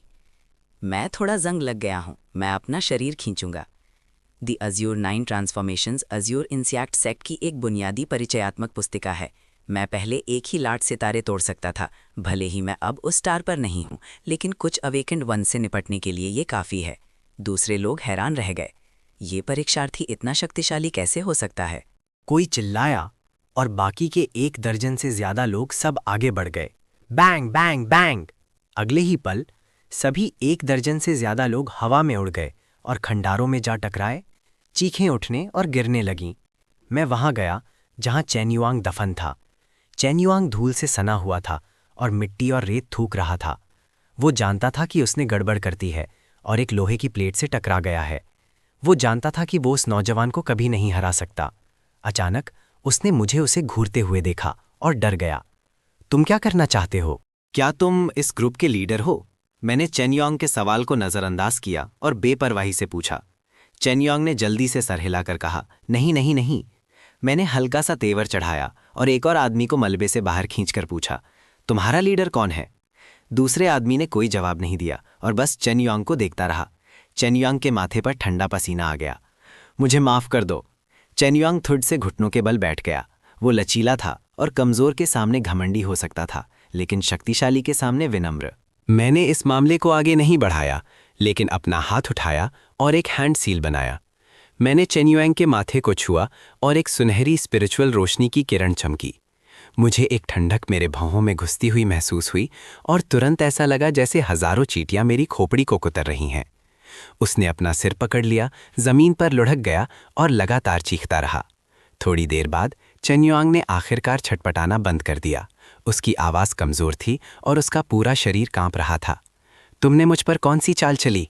ये सिर्फ एक छोटा सा स्पेल था। सिर्फ असर देख रहा था। तुम इंसान नहीं हो। चेन युआंग ने दांत पीसे। उसकी कांपती हुई उंगली मेरी तरफ इशारा कर रही थी। मैं शांति से मुस्कुराया। हर चीज़ की एक कीमत होती है। तुमने मुझ पर हमला किया और मैं तुम्हारी जान बख्श दूंगा, लेकिन तुम्हें एक कीमत चुकानी होगी। तुम 15 लोग मुझे 6 महीनों के अंदर 15 ऐसे एग्जॉटिक फ्रूट्स दो, वरना हर 3 दिन में तुम न्यूट्रलाइज हो जाओगे, जो तकलीफ तुमने अभी महसूस की। ये सुनकर चेन युआंग वहीं जम गया। इनमें से एक एग्जॉटिक फ्रूट की कीमत लाखों स्पिरिट स्टोन्स है। 15 की कीमत तो करोड़ों स्पिरिट स्टोन्स होगी, तो मुझे मार ही डालो तो बेहतर है। भले ही ये एग्जॉटिक फ्रूट्स सबसे निचले दर्जे के स्पिरिचुअल जड़ी बूटियां मानी जाती हैं, लेकिन उन्हें इतनी ऊंची कीमत पर बेचा जाता है। सोचने पर यह समझ में आता है, इस दुनिया में स्पिरिचुअल एनर्जी खत्म हो गई है, एक गिरते हुए धर्मा की भूमि। ऐसी स्पिरिचुअल जड़ी बूटियां बेशक अनमोल हो सकती हैं। मैंने एक पल सोचा और फिर बोला, 6 महीनों के अंदर मेरे पास ले आओ और मैं तुम्हारी तकलीफ दूर कर दूंगा। अचानक उसने बोला, तो तुम्हें ये तकनीक उन पर भी इस्तेमाल करनी होगी, वरना मैं अकेला ये नहीं कर सकता। मैंने हैरानी से उसकी तरफ देखा।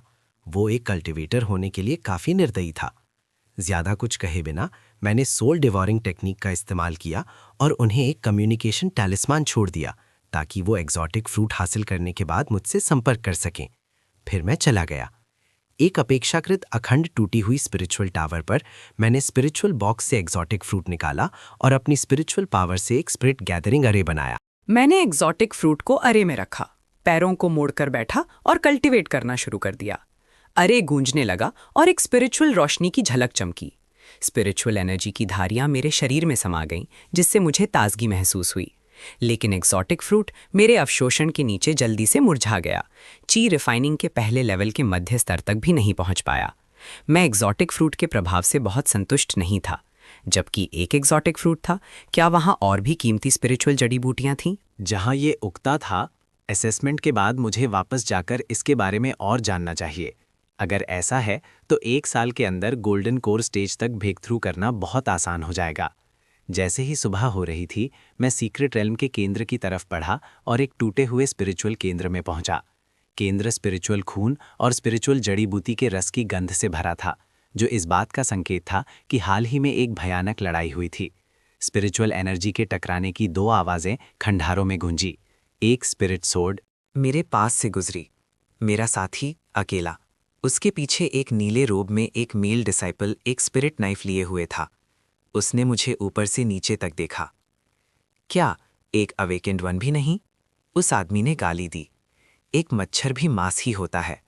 पिछले 2 दिनों से अपनी लूट दे दो ताकि शारीरिक दर्द से बच सको। मैं हंसा। किसी ने सच में मुझे लूटने की हिम्मत की। 1 मिनट बाद, हे भाई, मुझे मत मारो, दर्द हो रहा है, आराम से मारो। भाई, ये हमारे द्वारा इकट्ठा किए गए मॉन्स्टर मटेरियल्स हैं, कुल 3000 पॉइंट्स के। ये लो। नीले रोब में आदमी, 5 रोब पहने डिसाइपल्स, जिनके चेहरे पर नील और सूजन थी, जमीन पर घुटने टेके हुए थे, सम्मान से अपने स्टोरेज बैग से डीमन बीस्ट मटेरियल्स दोनों हाथों से पेश कर रहे थे। दफा हो जाओ, मैंने शांति से कहा, स्टोरेज बैग्स रखते हुए। ठीक है।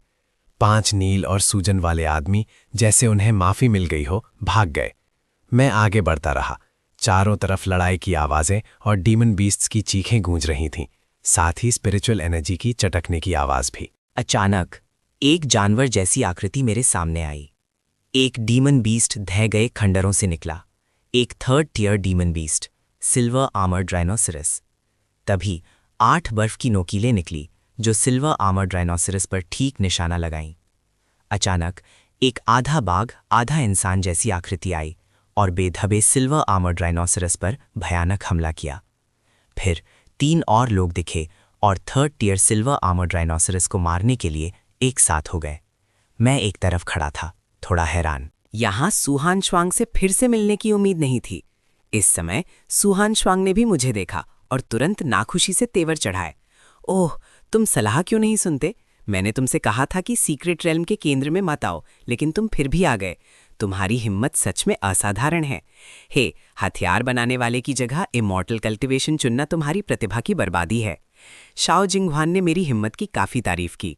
ग्रुप ने जल्दी से सिल्वर आर्मर्ड राइनोसरस से डीमन कोर लिया। और फिर मेरी तरफ चल दिए। क्या बात है?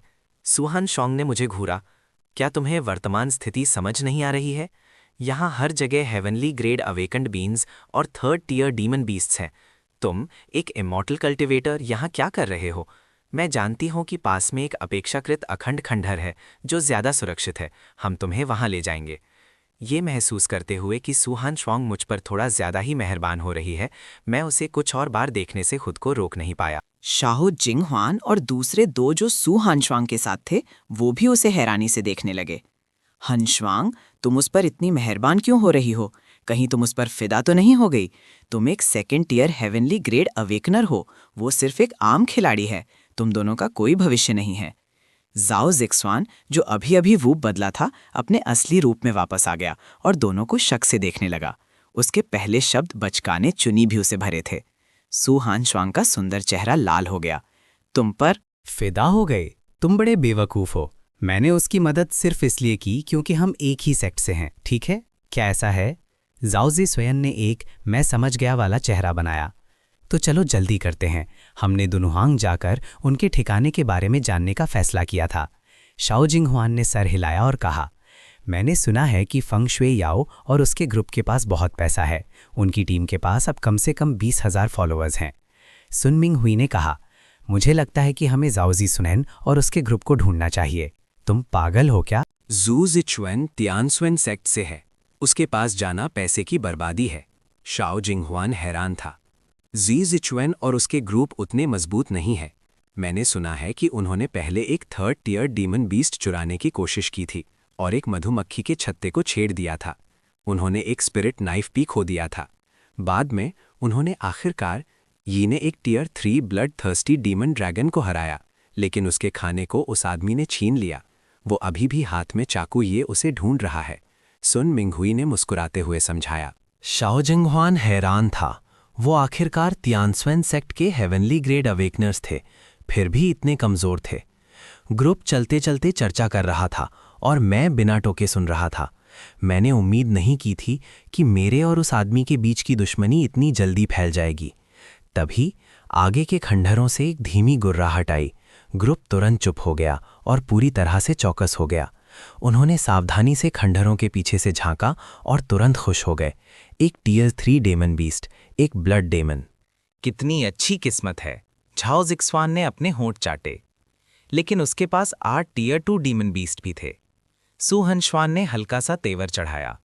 शाओ जिंगहुआन, एक अग्नि तत्व हेवनली ग्रेड अवेकनर, पहले आगे बढ़ा। उसके हाथों में स्पिरिचुअल आग चटक रही थी। उसका जोश अद्भुत था। झाओ जिक्सवान मुस्कुराया। उसकी मांसपेशियां फूल गईं, उसके कपड़े फट गए। एक पल में वो एक आधा इंसान आधा बाघ जानवर में बदल गया, जिससे एक जंगली और क्रूर ऑरा निकल रही थी। जब वो आगे बढ़ा, सुन मिंगहुई एक स्पिरिट ब्लेड चलाते हुए पीछे पीछे चला। ब्लेड सुनहरी रोशनी से चमक उठी, आसानी से एक सेकंड टियर डिमोनिक बीस्ट को मार डाला जो उस पर झपटा था। एक लड़ाई तुरंत शुरू हो गई। सू हनश्वांग, एक मैजिक कल्टीवेटर, ने अपने चारों तरफ बांह जितनी मोटी बर्फ की नुकीलें बनाई, जो तीर की तरह निकलकर युद्ध क्षेत्र को सहायता देने लगी। 1/4 घंटे से भी कम समय में चारों ने कुशलता से काम करते हुए सभी डिमोनिक बीस्ट्स को पूरी तरह से निपटा दिया। 800 पॉइंट्स हाथ में लेकर जाओ जिक्सवान वापस आम हो गया। फिर शाओ जिंगहुआन ने मुझे एक second tier demon beast core फेंका। मुझे भी एक मिला। मैंने थोड़ा हैरान होकर कहा, रख लो। जबकि हान श्वांग ने तुम्हें साथ आने के लिए बुलाया है, तुम अभी टीम के सदस्य हो, सबको हिस्सा मिलेगा। सुन मिंगहुई ने मुस्कुराते हुए कहा, बुरा नहीं है, है ना? जाओ जिक्सवान ने अपने कपड़े बदले, पास आया और मेरा कंधा थपथपाया। हमारे साथ आओ। अगर हमारे पास मांस है तो तुम्हें एक घूंट सूप मिलेगा। अचानक खंडहरों से 3 स्पिरिचुअल तलवार की आवाजें आईं। हंसती हुई सू हान श्वांग और दूसरे लोग तुरंत पलट गए और खंडहरों के पीछे छिप गए, चौकस हो गए। सू हान श्वांग, छिपो मत। तुम 5 लोग 5000 पॉइंट्स दो और हम मुड़कर चले जाएंगे। एक साफ और मधुर महिला आवाज आई। तुम्हें कौन जानता है? ये कौन है? शाओ जिंगहुआन ने सू हान श्वांग को देखा। सू हान श्वांग ने कुछ हद तक खालीपन से सर हिलाया। जाओ जिक्सवान ने चुपके से आधा बाहर झांका और फिर तुरंत वापस आ गया। कम वक्त फेंग शुएयाओ अभी चर्चा कर रही थी कि उन पर कैसे नजर रखी जाए, लेकिन इससे पहले कि वो कुछ कर पाते, उसने पहले ही उन पर निशाना लगा लिया था। इन लोगों में इतनी ऊर्जा कैसे है? आज उन्होंने 3 सेक्ट्स की हेवनली ग्रेड अवेकन टीम्स को लूटा और छिपने और आराम करने की जगह ढूंढने के बजाय वो हमें लूटने की हिम्मत कर रहे हैं। जाओ जीजवेन ने दांत पीसे। सू हान श्वांग एक पल के लिए चुप रही और फिर बोली, मैंने सुना है कि नंबर 5 में एक हेवनली ग्रेड अवेकेंड है जिसके पास औषधीय क्षमता है। शायद ये फेंग शुएयाओ की टीम का एक है। कोई हैरानी नहीं कि वो इतने घमंडी होने की हिम्मत कर रहे हैं। शाओ जिंगहुआन का चेहरा गंभीर हो गया। हमें क्या करना चाहिए? सुन मिंगहुई ने पूछा। बाहर जाओ और बस उन्हें हरा दो। नहीं नहीं, उनके पास औषधियां अवेकंड हैं जो लड़ते हुए इलाज कर सकते हैं, हम उन्हें नहीं हरा सकते। शाओ जिंगहुआन ने सर हिलाया। ये फेंगशुई टीम क्या कॉन्फ़िगरेशन है? मैंने पूछा। 3 second tier heavenly grade awakeners और 2 first tier heavenly grade awakeners, Shao Jinghuan ने जवाब दिया। मैंने सर हिलाया और फिर पूछा, क्या कोई 3rd टियर हेवनली ग्रेड अवेकनर्स हैं? नहीं, मैंने जवाब दिया। तुम क्या करना चाहते हो? शाओ जिंगहुआन ने मेरी तरफ देखा। मेरे पास कोई 3rd टियर हेवनली ग्रेड अवेकनर्स नहीं है, तुम इतने डर क्यों रहे हो? उसने आगे कहा, कल्टीवेशन वर्ल्ड के लोग सभी स्वर्ग, पृथ्वी और मनुष्य से लड़ रहे हैं। जो लड़ने की हिम्मत नहीं करते वो कल्टीवेशन वर्ल्ड में जीवित नहीं रह सकते।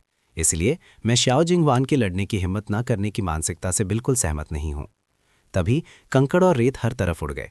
एक भालू मानव जो लगभग 3 जांग ऊंचा था और भूरे रंग के बाल थे, एक मुक्के से खंडारों को तोड़कर आकाश की तरफ उत्साह से दहाड़ा। क्या तुम सच में मुझे एक कमजोर समझते हो? जाओ जिक्सवन ने गाली दी और तुरंत एक बाघ जैसे जानवर के रूप में बदल गया। भालू मानव और बाघ मानव भयानक लड़ाई में उलझे हुए थे। उनके मुक्के टकरा रहे थे। सुहान श्वांग ने 5000 दिए। 0 पॉइंट्स और मैं तुम्हें जाने दूंगी, वरना मुझे निर्दयी होने के लिए दोष मत देना। फेंगशुई एक खेल भरी मुस्कान के साथ आगे बढ़ी। मुझे देखकर वो छेड़ने से खुद को रोक नहीं पाई। तुमने ये सुंदर लड़का कहाँ से ढूंढा? वो काफी सुंदर है। छोटे सुंदर लड़के सु हानश्वांग के साथ कोई भविष्य नहीं है। अपनी बहन के साथ आने का क्या ख्याल है? सु हानश्वांग का सुंदर चेहरा लाल हो गया। फेंगशुई वो सिर्फ मेरा साथी है। अगर तुम अफवाह फैलाती रहीं तो विश्वास करो मैं तुम्हारा मुंह तोड़ दूंगी। फेंगशुई और भी खुशी से हंसी। हा हा हा हा हा हा, ओ, ये तो बहुत अच्छा है, लेकिन क्या तुम मुझे हरा सकती हो?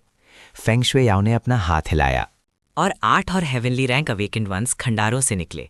सु हनश्वांग ने दांत पीसे और गुस्से से फेंगशुई को घूरा। मैं आगे बढ़ा और हल्का सा हंसा। अगर तुम मुझे 20,000 पॉइंट्स देने को तैयार हो तो मैं भी तुम्हारे साथ चल सकता हूँ। ये सुनकर सु हनश्वांग और फेंगशुई दोनों हैरान रह गए। वो इतनी अश्लील बात इतनी शांति से कैसे कह सकता है? हाँ हाँ हाँ हाँ, 20,000? तुम 20,000 चिल्लाने की हिम्मत करते हो? तुम हमें लूट ही लो तो बेहतर है। तभी सु हनश्वांग चिल्लाई, सावधान! एक डिमोनिक बीस्ट हमला कर रहा था। सबके चेहरे का रंग उड़ गया। मैंने हल्का सा तेवर चढ़ाया। गंधा एग्जॉटिक फ्रूट की गंध से लगभग एक जैसी थी। अनगिनत डिमोनिक बीस्ट्स एक बाढ़ की तरह उनकी तरफ लपके। क्या हो रहा था? असेसमेंट पर असर क्यों पड़ रहा था? सब हैरान थे। अचानक मेरी आंखें चमक उठीं। मैंने एक 3rd टियर डिमोनिक बीस्ट को देखा जिसके मुंह में एक एग्जॉटिक फ्रूट था। देखो मत, भागो! सु हानश्वांग का सुंदर चेहरा घबराहट से भरा था। अगले ही पल, क्योंकि वो जिस दिशा में भाग रहे थे, डिमोनिक बीस्ट्स को भी एक गंध आई और उन्हें घेर लिया। अब वो डिमोनिक बीस्ट से घिरे हुए थे। चुक्वांग, तुम 3 लोगों को लिन्युवे की रक्षा करने के लिए ले जाओ। लिन्युवे उनकी टीम की हीलर अवेकनर है। बाकी सब हमला करो। फेंगशुई ने एक निर्णायक फैसला लिया। चिनमोचन, तुम क्या कर रहे हो? मुझसे ज्यादा दूर मत भटको, सु हानश्वांग चिल्लाई। मैंने सर हिलाया। मामूली डिमोनिक बीस्ट्स चिंता का विषय नहीं है। फिर बिना पीछे देखे मैं अंदर घुस गया। वो ऐसा कैसे हो सकता है? वो झाओ जिक्सवान से भी ज्यादा आवेशी है। सु हानश्वांग ने गुस्से में अपना पैर पटका। तभी मैं डिमोनिक बीस्ट के झुंड में घुस गया, अपनी स्पिरिट ब्लेड चलाते हुए। स्पिरिचुअल एनर्जी ने एक ब्लेड लाइट का भूत बनाया, आगे बढ़ रहे डिमोनिक बीस्ट्स को काटकर उन सबको मार डाला। मैं लड़ते हुए उन 5 3rd टियर डिमोनिक बीस्ट्स तक पहुंचा जो अभी भी एग्जॉटिक फ्रूट के लिए लड़ रहे थे। साथ ही मैंने इल्यूजनरी स्पिरिट ब्लेड टेक्निक का इस्तेमाल किया। तुरंत अनगिनत ब्लेड लाइट्स निकाली जो उन 5 डिमोनिक बीस्ट पर बरस पड़ी जो एग्जॉटिक फ्रूट के लिए लड़ रहे थे। पहले 3 टियर डिमोनिक बीस्ट के रोंगटे खड़े हो गए और वो तुरंत मुझसे बच गया। 7 स्टार स्टेप का इस्तेमाल करते हुए वो ब्लड थर्स्टी डिमन हाउंड के सामने प्रकट हुआ जो एग्जॉटिक फ्रूट लिए हुए था, जैसे टेलीपोर्टेशन से। मुझे अचानक अपने सामने देखकर ब्लड थर्स्टी डिमन हाउंड ने अपना खून लाल मुंह खोला और मुझे काटने के लिए झपटा, फल गिरा दिया। मैंने बस अपना पैर उठाया और ब्लड थर्स्टी डिमन हाउंड को डिमोनिक बीस्ट के झुंड में लात मार दी। मैंने फल उठाया जो दांत के निशान और मिट्टी से सना हुआ था, लेकिन मुझे कोई फर्क नहीं पड़ा। मैंने फल को अस्थायी रूप से सील करने के लिए एक स्पेल किया जिससे उसकी स्पिरिचुअल एनर्जी नष्ट ना हो। फल के कारण हिंसा पर उतारू हो चुके डेमोनिक बीस्ट्स ने अचानक महसूस किया कि गंध कुछ हद तक गायब हो गई है। अपेक्षाकृत समझदार डेमोनिक बीस्ट्स मुड़े और भाग गए। सूहन श्वांग ने गड़बड़ी में से ढूंढा और मुझे उसकी तरफ अनहाम चलते हुए देखा, आराम से घूमते हुए। वो तुरंत हैरान रह गई। चिन मोचन, तुम ठीक तो हो? जाओजी स्वन ने मेरी तरफ देखा। छोटे सुंदर लड़के, बुरा नहीं। तुम ऐसे अंदर बाहर हुए जैसे कुछ हुआ ही ना हो। फेंगशुए लाओ ने एक भावें उठाईं। तुम्हारे पास कौन सी प्रतिभा है? ये प्रभावशाली है। मैंने शांति से कहा, इमॉर्टैलिटी कल्टिवेट करना। फेंगशुए याओ ने तेवर चाहे, ये कौन सी प्रतिभा है? क्या तुमने इसके बारे में सुना नहीं है? उसके पीछे के अवेकेंड वन सबने सर हिला दिया। कभी नहीं सुना। सूहन श्वांग ने घृणा से कहा, लंबे बाल, छोटी अकल। क्वेमो उसके ब्लड लाइन के अवेकन होने से पहले था। कल्टीवेटर फेंगशुएयाओ की आंखें बड़ी हो गईं जब वो मुझे घूर रही थी। क्या मजाक है? क्या कल्टीवेटर्स को ध्यान लगाना और अपनी सेहत का ख्याल नहीं रखना चाहिए? अगर कोई इतना शक्तिशाली होता तो वो अपना ब्लड लाइन क्यों अवेकन करता? मुझे और समझाने में कोई दिलचस्पी नहीं थी। मैं सूहान श्वांग के पास से गुजरते हुए रुक गया। कहो, मैंने थोड़ा दोषी और हिचकिचाते हुए कहा। असल में मैं आपसे मिलना चाहती हूँ मास्टर। मेरे दादा एक छिपी हुई चोट से पीड़ित हैं, जिसे स्पिरिचुअल हीलर्स भी दशकों से ठीक नहीं कर पाए हैं। उन्होंने एक बार कहा था कि अगर कोई उच्च स्तरीय कल्टीवेटर हो तो शायद वो उन्हें ठीक कर सकता है।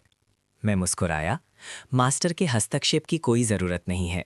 मैं असेसमेंट खत्म होने पर उनसे मिल सकता हूँ। सूहान श्वांग के सुंदर चेहरे पर घृणा दिखी। तुम इतने जवान हो, फिर भी तुम इलाज कर सकते हो। अगर तुम इसे ठीक नहीं कर सकते तो तुम्हारे मास्टर के एकांत से बाहर आने में देर नहीं हुई है। सूहान श्वांग मुस्कुराई। ये पक्का रहा। मैं असेसमेंट के बाद तुमसे मिलने आऊँगा। मैंने सर हिलाया और सबकी नज़रों के नीचे धीरे धीरे चला गया। तभी 3 लोग चलकर आए। ये जोजी स्वेन और सॉन्ग जिंग युन थे। उन्हें इतना मेहनत करते देखकर मुझे उन स्पिरिट एंट्स की याद आ गई जो मेहनत से अपने घोंसलों में खाना ले जाते हैं। जोजी स्वेन मुस्कुराया। फिर तुमने सब साफ कर दिया। काओ जुन रैन मुस्कुराया लेकिन हंसा नहीं। कमज़ोर को ऐसा ही होना चाहिए। अचानक जोजी स्वेन की आंखें सिकुड़ गईं। ये वही है, सॉन्ग जिंग युन और काओ जुन युन। आंखें भी मुझे देखकर ठंडी हो गईं। तुमने हमारा शिकार चुराया और अब सीक्रेट रेल्म के केंद्र में आने की हिम्मत कर रहे हो। स्वर्ग का रास्ता है, लेकिन तुम उसे नहीं लेते। तुम अपनी मौत के लिए आने पर अड़े हो। जोज स्वान ने ताना मारा और हाथ उठाकर आग की एक लपेट छोड़ी, जिसने मेरे सामने स्पिरिट अर्ब्स के एक हिस्से को जला दिया। सूहन श्वांग और फेंगशुएयाओ सब ने हाथ उठाए। चेहरे का रंग बदलते देख जोज स्वान का चेहरा बदल गया। ट्यान स्वन सेक्ट के लोगों, तुम्हें इधर उधर नहीं घूमना चाहिए। अगर तुमने एक और कदम आगे बढ़ाया तो तुम्हारी सुरक्षा की कोई गारंटी नहीं दे सकता। जोजिक्सवन ने ठंडे स्वर ने मेरी तरफ देखा, फिर फेंगशुएयाओ और दूसरों को एक झूठी मुस्कान के साथ देखा। तुम्हारी मेहनत के लिए धन्यवाद। तुमने मेरे लिए जो मॉन्स्टर मटेरियल्स इकट्ठा किए हैं वो यहाँ रह सकते हैं। अब तुम्हारे पास जाने के लिए 1/4 घंटा है। उसके शब्द घमंडी और बेलगाम थे। लगभग दोपहर हो चुकी थी और वो जल्द ही पॉइंट्स रिकॉर्ड करने वाले थे। वो कोई झगड़ा नहीं चाहते थे। शायो जिंगहुआन ने मन ही मन सोचा, ये बुरा किस्मत है। श्वनजी ने मुड़कर जाना चाहा।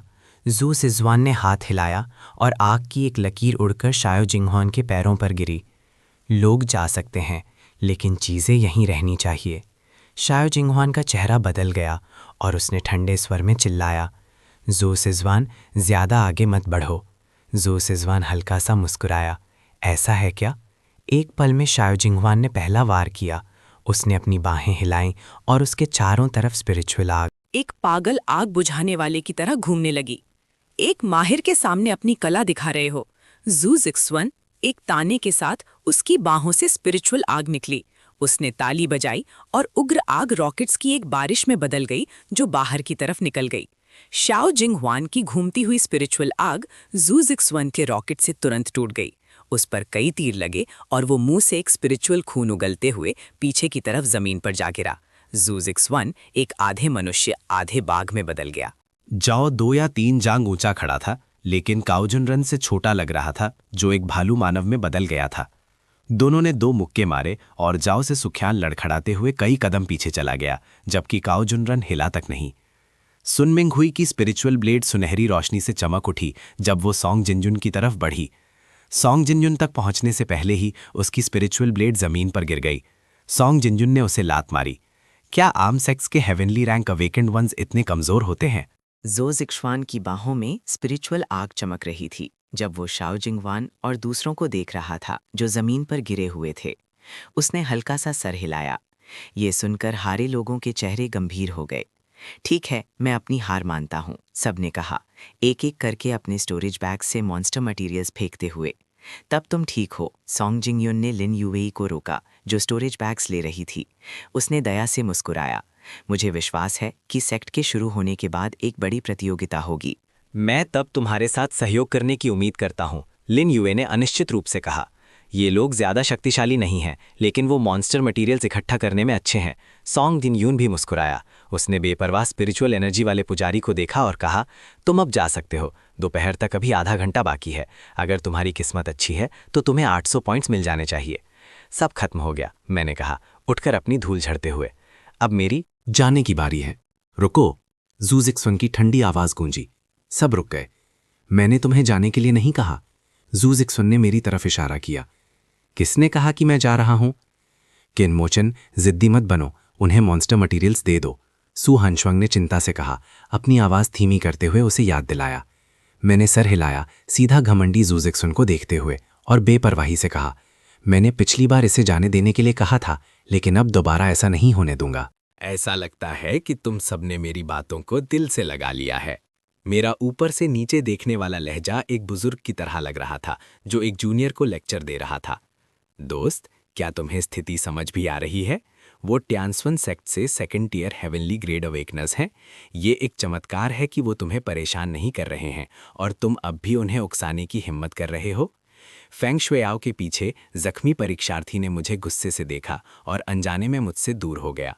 जऊ जिक्सवन और दूसरे दो मेरी बातें सुनकर उनके चेहरे गंभीर हो गए। यहाँ तक कि सॉन्ग जिंगयून, जो सहनशील था, की आंखों में इस तरह डांटने के बाद एक ठंडी चमक आ गई। मैंने पहले एक बार अपनी शक्ति बचाने और पॉइंट्स हासिल करने के लिए तुम्हें छोड़ दिया था। अब मेरे पास पर्याप्त पॉइंट्स हैं। क्या तुम्हें लगता है कि तुम अब भी मुझसे बच सकते हो? जो जिक्सवन का चेहरा एक भयानक ताने में बदल गया। उसका हाथ तेजी से हिला जैसे कि वो किसी भी पल फट पड़ेगा। जैसे ही उसने ये कहा, सू हानश्वांग और दूसरों ने अपनी सांस रोक ली और बड़ी बड़ी आंखों से मेरी तरफ देखने लगे। उन्होंने पहले चर्चा की थी कि कौन सा शक्तिशाली व्यक्ति चो जिक्सवान की आग की लपेट को तोड़ सकता है, लेकिन उन्होंने कभी नहीं सोचा था कि वो व्यक्ति मैं हूंगा। मैंने धीरे से कहा, तुम कोशिश कर सकते हो। मैं रुका और सॉन्ग जिंगयुन और चाओ जुनरुन को देखा। तुम लोग भी आओ, समय बर्बाद मत करो। सॉन्ग जिंगयुन इस पर हंस पड़ा। बहुत समय हो गया है किसी ने हमारे टियनश्वान सेक्ट के बैलेंस अवेकनर को इस तरह नीचा दिखाने की हिम्मत नहीं की। चाओ जुनरुन एक बीस्ट टाइप अवेकनर है। अगले ही पल उसने अपनी मत्थी उठाई और मेरे सर पर मारी। सावधानी से बचो। सू हसवांग चौंक गई और ठंडे पसीने से भीग गई। फिर उसने एक विशाल आकृति को पीछे की तरफ उड़ते हुए देखा और एक जोर से धमाके के साथ पीछे के खंडरों में जा टकराई। जू जिक्सवान शांत नहीं था। उसकी स्पिरिचुअल आग बढ़ गई। उसने ताली बजाई और स्पिरिचुअल आग बढ़ गई, रॉकेट्स में बदलकर मेरी तरफ बढ़ी। मैंने अपना हाथ उठाया और बर्फीली हवा की एक लहर बाहर निकली, यहाँ तक कि जू जिक्सवान के रॉकेट्स को भी बर्फ की मूर्तियों में जमा दिया। सॉन्ग जिंगयुन का चेहरा बार बार बदला। उसने अचानक झुककर अपनी हथेलियों को जमीन पर दबा दिया। एक अदृश्य स्पिरिचुअल दबाव की लहर मेरी तरफ बढ़ी। मैंने अपना पैर जमीन पर पटका और एक छोटा स्पिरिचुअल एनर्जी का तूफान अचानक बना और फिर उग्र हो गया। स्पिरिट हर्ब की दिशा उल्टी हो गई। सब सॉन्ग जिंगयुन की तरफ इशारा कर रहे थे। स्पिरिचुअल एनर्जी के तूफान ने सॉन्ग जिंगयुन के हमले को तोड़ दिया। सॉन्ग जिंगयुन, जो आधा झुका हुआ जमीन पर था, पीछे की तरफ उड़ गया, मुंह से एक स्पिरिचुअल खून उगलते हुए जो जमीन पर गिरा। ये देखकर जो जिक्सवान ने और पीछे हटने की हिम्मत नहीं की। उसके चारों तरफ की स्पिरिचुअल आग बढ़ गई, फिर एक बाल्टी जितने मोटे आग के नाग में बदल गई, दहाड़ते हुए और मुझे फाड़ते हुए। मैंने अपना मुंह खोला और तेजी से सांस ली। उस भयानक आग के नाग को पूरा निगल गया। फिर मैंने डकार ली और एक सफेद धुएं की किरण छोड़ी। असंभव! जो जिक्सवान का चेहरा पीला पड़ गया। उसने विश्वास न करते हुए सर हिलाया। सू हानश्वांग और दूसरे इस दृश्य को हैरानी से देख रहे थे। मैं दूसरी तरफ बिना किसी भाव के चला। सबसे नज़दीकी जू जिक्सवान के पास स्टोरेज बैग लिया और कहा, क्या तुमने एग्जॉटिक फ्रूट्स के बारे में सुना है? तो क्या हुआ अगर तुम उन्हें जानते हो, तो क्या हुआ अगर नहीं जानते? मैंने संतुष्टि से सर हिलाया। अच्छा है कि तुम उन्हें जानते हो। मैं तुम्हें 5 दिन दूंगा एक एग्जॉटिक फ्रूट लाने के लिए। इसे मुझे लूटने की कीमत समझो। जू जिक्सवान ने ताना मारा, तुम क्या हो? तुम्हें एक एग्जॉटिक फ्रूट चाहिए? बिल्कुल नहीं। अगर तुम्हारी हिम्मत है तो मुझे मार डालो। मैं हल्का सा हंसा और सर हिलाया, फिर हल्के से जू जिक्सवान की छाती पर थपथपाया। जू जिक्सवान दर्द से कराहा उठा। तुमने मेरे साथ क्या किया? मेरी प्रतिभा कहाँ गई? मुझे एग्जॉटिक फल ला कर दो और मैं उसे ठीक कर दूंगा। अगर तुम्हें एक आम इंसान बनना ठीक लगता है तो तुम्हें मुझे ढूंढने की ज़रूरत नहीं है। इसे ठीक करो, वरना असेसमेंट के बाद तुम मर जाओगे। जू जिक्सवान जोर से दहाड़ा। मेरी आंखें ठंडी हो गईं। फिर से कहो। जू जिक्सवान जम गया। उसने महसूस किया जैसे एक फिसलन भरा सांप उसकी गर्दन के चारों तरफ लिपटा हुआ है। उसका मुंह खुला हुआ है और उसकी जीभ लपलपा रही है, किसी भी पल उसे काटने के लिए तैयार। याद रखना, 5 दिनों के अंदर। मैं उठा और सॉन्ग जिंगयून की तरफ चल पड़ा। क्या तुमने सुना जो मैंने जोजिचवेन से कहा? सॉन्ग जिंगयून ने सर हिलाया और दांत पीसे। शर्त है, एक एग्जॉटिक फ्रूट भूनने के बाद मैं उसे तुम्हारे सेक्ट भेज दूंगा। जोजिचवेन के मुकाबले सॉन्ग जिंगयून साफ तौर पर ज्यादा व्यवहारिक था, लेकिन उसने फिर भी अस्थायी रूप से उसे सील कर दिया। सॉन्ग जिंगयून, मुझे एग्जॉटिक फ्रूट ला कर दो और मैं उसे ठीक कर दूंगा। फिर उसने काओ जुनरिन को खंडहरों से बाहर खींच लिया। उसकी प्रतिभा को सील करने के बाद मैंने एग्जॉटिक फ्रूट्स का जिक्र किया। मैंने संतुष्टि से सर हिलाया। 3 एग्जॉटिक फ्रूट्स उसके लिए ची रिफाइनिंग के दूसरे लेवल तक पहुंचने के लिए काफ़ी होने चाहिए। ऐसा करने के बाद मैंने 2 स्टोरेज बैग्स जाओ जिक्सवान और सू हानश्वांग को फेंके। जाओ जिक्सवान थोड़ा उलझन में था। क्यों मोचन, तुम्हारा क्या मतलब है? मैं मुस्कुराया। क्या हम एक टीम नहीं हैं? सबको हिस्सा मिलेगा। सू हानश्वांग इसे चाहती थी, लेकिन हिचकिचा रही थी। क्या ये बहुत कीमती है? सीतवन, तो इसे मुझे वापस दे दो। सू हानश्वांग ने तुरंत स्टोरेज बैग्स को गले से लगा लिया। मैं तो बस शिष्टाचार कर रही थी। दी हुई चीज कौन वापस ले सकता है? मैं निशब्द था। मैं मुड़ा और चला गया। तुम कहाँ जा रहे हो? सू हानश्वांग ने पूछा। एक छिपने की जगह ढूंढ रहा हूँ और 50 बायोग्राफी पॉइंट्स का इंतजार कर रहा हूँ। हमने जो तय किया था उसे मत भूलना, सू हानश्वांग ने चिल्लाया। मैंने हाथ हिलाया। चिंता मत करो। सबके जाने के बाद जिंगयून, क्या तुम इसे निगल सकते हो? जो जिक्सवान ने जोर से पूछा। सॉन्ग जिंगयून ने जो जिक्सवान को देखा। मैं शिनलिंग हाओ और दूसरों से मदद मांगने जाना चाहता हूँ। उन्हें एक दुर्लभ फल दो और वो जरूर मदद करने के लिए तैयार होंगे। जो जिक्सवान की आंखों में एक ठंडी चमक चमकी। सॉन्ग जिंगयून ने सर हिलाया। भूल जाओ, चिन मोचिन ने हमारे शरीर के साथ छेड़छाड़ की है। मैं उसके ठीक करने से पहले और कोई झगड़ा नहीं करना चाहता। जो जिक्सवान ने फिर काओ जुनरन को देखा। तुम्हारा क्या ख्याल है? काओ जुनरन ने कहा, मैं उससे नहीं हरा सकता। वो मान गया है। वो सब कायर हैं, जू जिक्सवान ने गाली दी। अगर तुम लोग नहीं जाओगे तो मैं ये अपमान नहीं सह सकता था। जाने के बाद मैंने एक अपेक्षाकृत अखंड खंडहर ढूंढा और अपनी स्पिरिचुअल पावर से एक स्पिरिट गैदरिंग अरे बनाया। मैंने अधूरे स्पिरिट स्टोन को अरे में रखा और हल्के सफ़ेद स्पिरिचुअल एनर्जी के धुएं बाहर निकले। साथ ही मैंने उसे रिफाइन करने के लिए 1 थॉट रीइंकार्नेशन टेक्निक का इस्तेमाल किया। मैं ची रिफाइनिंग के पहले लेवल के मध्य चरण में था और फिर स्पिरिट स्टोन्स को कंडेंस करने के लिए प्रोफाउंड आइस टेक्निक का इस्तेमाल किया। अचानक मैंने अपनी आंखें चौड़ी कर लीं। मेरी आंखों में एक तेज रोशनी चमकी। फिर मैं मुस्कुराया और अपने बुरे जूतों के नीचे से एक छोटा सा मेटल बॉल निकाला जो एक अंगूठे के आकार का था। थोड़ी सी ताकत से स्पिरिचुअल रोशनी बाहर निकल गई। Spiritual energy tracker. मुझे उम्मीद है कि तुम और लोगों को ला सकते हो। मुझे ज्यादा निराश मत करना। जितने ज्यादा लोग तुम लाओगे उतना अच्छा है। जितने ज्यादा एग्जॉटिक फ्रूट्स मैं हासिल कर सकता हूं उतना अच्छा है। मैंने जमीन में गढ़े स्पिरिट नाइफ पर एक नजर डाली और हल्का सा सर हिलाया। मुझे अभी भी स्पिरिट नाइफ्स की आदत नहीं है। अगर मुझे उपयुक्त सामग्री मिल जाए तो एक स्पिरिट स्वॉर्ड बनाना सबसे अच्छा होगा। इस समय जो जिक्सवान दांत पीस रहा था। एक नौजवान को खंडहरों से होकर ले जा रहा था। ये आदमी शिनलिंग हाओ था। जो जिक्सवान ने उसे चिन मोचन से निपटने के लिए एक दुर्लभ फल दिया था।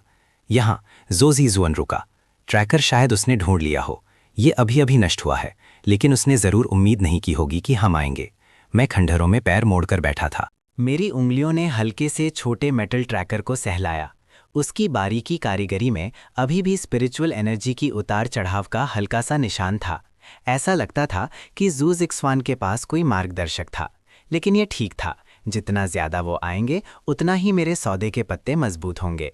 मैंने अपनी आंखें बंद की, ध्यान केंद्रित किया और वन थॉट रीइंकार्नेशन टेक्निक को चलाना जारी रखा। खंडहरों के बाहर हवा तेज हो गई और डेमोनिक बीस्ट्स की दहाड़ और टक्कर की तेज आवाज़ें दूर तक गूंज रही थीं। जैसे जैसे दोपहर नज़दीक आ रही थी, सीक्रेट रेल्म का केंद्र और भी ज़्यादा अव्यवस्थित होता जा रहा था। हर कोई आखिरी दौड़ लगा रहा था। आखिरी आधे घंटे में जितने ज़्यादा हो सके पॉइंट्स हासिल करने की कोशिश कर रहा था। अचानक मैंने 3 औरास को तेजी से नज़दीक आते हुए महसूस किया। एक ज़ूज़िक्स-1 का था, दूसरे 2 एक मजबूत और एक कमज़ोर। मजबूत वाला ज़ूज़िक्स-1 से कहीं ज़्यादा गहरा और रखता था, कम से कम एक 4th tier heavenly grade awakener. मैंने धीरे से अपनी आंखें खोली। मेरे होंठों पर हल्की सी मुस्कान थी। 3 लोग खंडारों के पीछे से निकले। नेता लंबा और पतला था, जिसका चेहरा ठंडा और कठोर था। उसने एक गहरा रोब पहना था जिस पर चांदी के बादल के पैटर्न बने हुए थे। वो हाथ पीछे करके खड़ा था। उसकी निगाहें मुझ पर ऐसे पड़ रही थीं जैसे मैं एक ओवर कॉन्फिडेंट चींटी हूं। ज़ोंग-ज़िक्सुअन उसके पास खड़ा था। उसका चेहरा बदले की खुशी से भरा हुआ था। ये घमंडी आदमी। शेनलिंग हाओ ने मुझे कुछ देर देखा, फिर हल्का सा तेवर चढ़ाया। क्या तुम्हें यकीन है कि ये वही था जिसने अभी तक अपना ब्लड लाइन भी अवेकन नहीं किया है, जिसने तुम तीनों को इस तरह से पीटा? ज़ूज़िक्स-1 का चेहरा लाल हो गया जब उसने दांत पीसे। उसके तरीके अजीब हैं। उसने मेरी आँख की क्षमता को पूरा निगल लिया। शेनलिंग हाओ की आंखों में हल्की सी रुचि चमकी। दिलचस्प। उसने 2 कदम आगे बढ़ाए। उसकी उंगलियां कमर पर बंधी स्पिरिट सोर्ड को हल्के से थपथपा रही थीं। मैं तुम्हें एक मौका दूंगा। ज़ूज़िक्स-1 और दूसरों को उनके बंधनों से मुक्त करो, फिर घुटनों के बल बैठकर अपनी गलती मानो। मैं तुम्हें इस सीक्रेट रेल्म से सही सलामत जाने दे सकता हूं। उस पर नजर डालते हुए उसकी निगाहें शांत। तुम टियानस्वेन सेक्ट के शेनलिंग हाओ हो। उसने गर्व से सर हिलाया।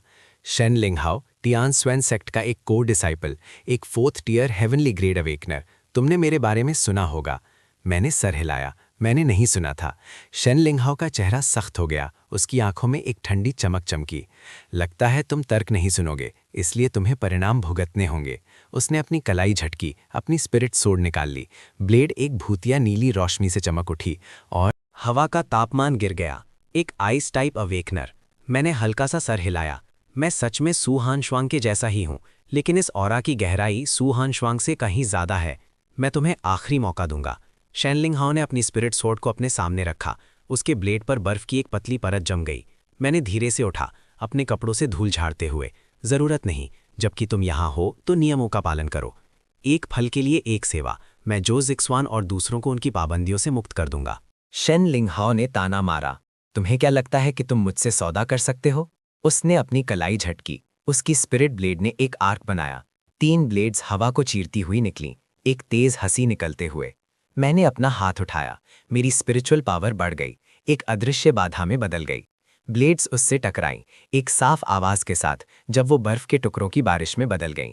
शेनलिंग हाओ के प्यूपल्स हल्के से सिकुड़ गए। उसे कुछ अंदाजा हो गया था। उसका शरीर धुंधला हो गया, एक धुंध बन गया।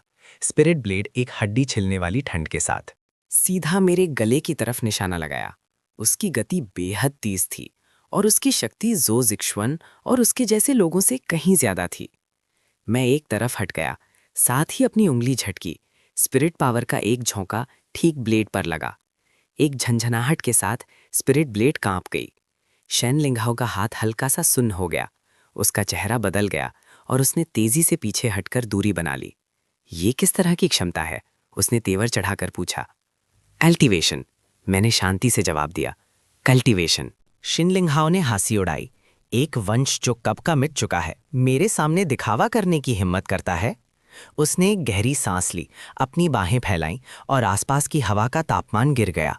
जमीन पर एक सफेद पाले की परत बन गई। 1000 मील जमाना। उसने दहाड़ा, अपनी सिकल को जमीन में गाड़ दिया। बर्फीली ऊर्जा का एक झोंका मेरी तरफ बढ़ा, अपने रास्ते में आने वाली हर चीज को बर्फ की मूर्तियों में जमा दिया। मैंने हल्का सा एक भौहें उठाई। इस चाल में कुछ शक्ति थी, लेकिन बस इतना ही। मैंने हाथ से मुद्रा बनाई, मेरी स्पिरिचुअल एनर्जी बढ़ गई और मेरी उंगलियों से एक सुनहरी रोशनी निकल पड़ी। ब्रेक दी आइस डीमन, मैंने धीरे से चिल्लाया। सुनहरी रोशनी बर्फीली ऊर्जा की लहर से टकराई। कोई हिंसक धमाका नहीं हुआ, कोई धरती हिला देने वाली आवाज नहीं आई। सुनहरी रोशनी बर्फीली ऊर्जा की लहर को एक गरम चाकू की तरह मक्खन में से काट गई। शेनलिंग हाओ का चेहरा बुरी तरह बदल गया। ये कैसे हो सकता है? इससे पहले कि वो कुछ समझ पाता, सुनहरी रोशनी पहले ही उसके सामने थी। एक धमाके के साथ डोर फेंक दिया गया। दो टूटी हुई दीवारों से टकराकर आखिरकार रुक गया। ज़ूज़िक्सवैन वहीं खड़ा था। उसके पैर कमजोर थे, उसका चेहरा मौत जैसा पीला था। उसका सबसे शक्तिशाली हथियार एक ही वार तक नहीं टिका था। मैं शेन लिंगहाओ के पास गया। वो मलबे में पड़ा था, उसके होंठों से ठंडा पानी निकल रहा था। लिंगशुए की आंखें गुस्से से भरी हुई थी। मैंने उसे शांति से देखा। इस एक्सोटिक फ्रूट को 5 दिनों के अंदर मेरे पास पहुंचाओ, वरना तुम्हारा हाल भी ज़ूज़िक्सवैन और दूसरों जैसा होगा। शेन लिंगहाओ ने दांत पीसे खड़े होने की कोशिश कर रहा था, लेकिन पाया कि वो अपनी आइस टाइप क्षमताओं को बिल्कुल भी सक्रिय नहीं कर सकता। तुमने मेरे साथ क्या किया? वो हकलाया। बस एक छोटा सा स्पेल। मैं मुड़ा और चला गया। याद रखना, 5 दिनों के अंदर। दोपहर में सीक्रेट रेल्म के ऊपर आसमान में एक लंबी घंटी बजी। ये इस बात का संकेत था कि पॉइंट्स एंट्री चैनल खुल रहा है। मैंने नज़दीकी एंट्री पॉइंट की तरफ अपनी गति तेज कर दी। रास्ते में मिले परीक्षार्थियों ने मुझे अकेला देखकर पहले तो मुझे लूटना चाहा, लेकिन मुझ पर बची हुई लड़ाई की ऑरा महसूस करने के सब ने समझदारी से रास्ता दे दिया। Points entry point secret realm के किनारे पर स्थित था एक अस्थायी स्पिरिट अरे प्लेटफॉर्म। कई सेक्ट के बुजुर्ग प्लेटफॉर्म पर बैठे थे, जिनके सामने पॉइंट्स रिकॉर्ड करने के लिए उपकरण तैर रहे थे। जब मैं लाइन में इंतजार कर रहा था, मैंने आसपास के परीक्षार्थियों को आपस में चर्चा करते सुना। मैंने सुना है कि टियान स्वेन सेक्ट के जोजी स्वेन की प्रतिभा नष्ट हो गई है। क्या ये सच है या नहीं? इतनी हिम्मत किसने की, कौन जाने। वैसे भी ये असेसमेंट एक बड़ा इवेंट होने वाला है। मैं शांत रहा, जैसे कि जिन लोगों के बारे में वो बात कर रहे थे उनसे मेरा कोई लेना देना नहीं था। जब मेरी बारी आई, मैंने अपने स्टोरेज बैग से मॉन्स्टर मटेरियल्स खाली किए। डेटा एंट्री के प्रभारी बुजुर्ग ने उन पर एक नज़र डाली और हल्का सा तेवर चढ़ाया। मैंने सर हिलाया। बुजुर्ग ने अपने स्पिरिचुअल डिटेक्टर से मटेरियल्स को स्कैन किया और थोड़ा हैरान हुआ। 1850 पॉइंट्स, बुरा नहीं। उसने मेरी तरफ फिर से देखा। कल्टिवेटर, मुझे याद है कि तुमने कल्टिवेशन चुना था। मैंने सर हिलाया।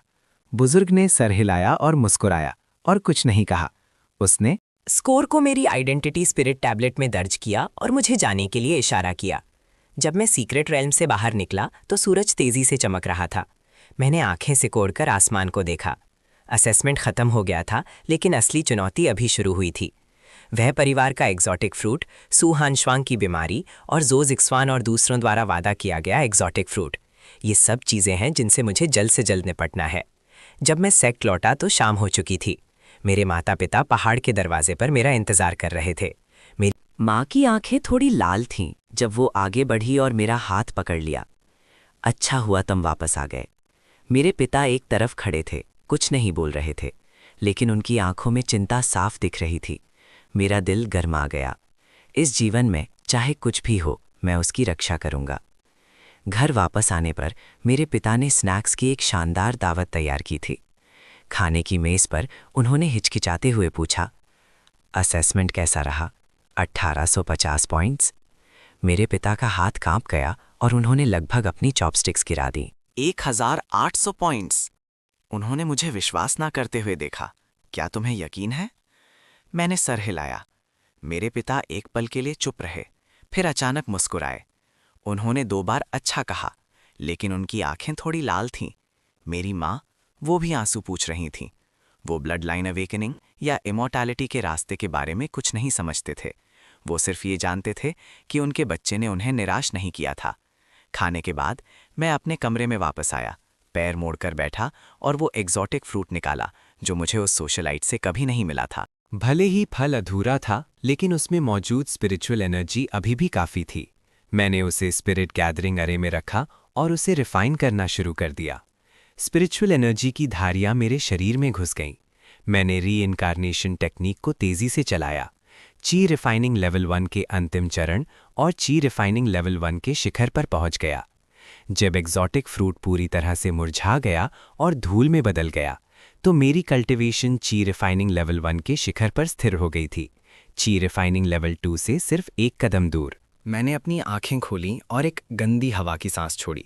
ये काफ़ी नहीं था, मुझे और एग्जॉटिक फ्रूट्स की ज़रूरत थी।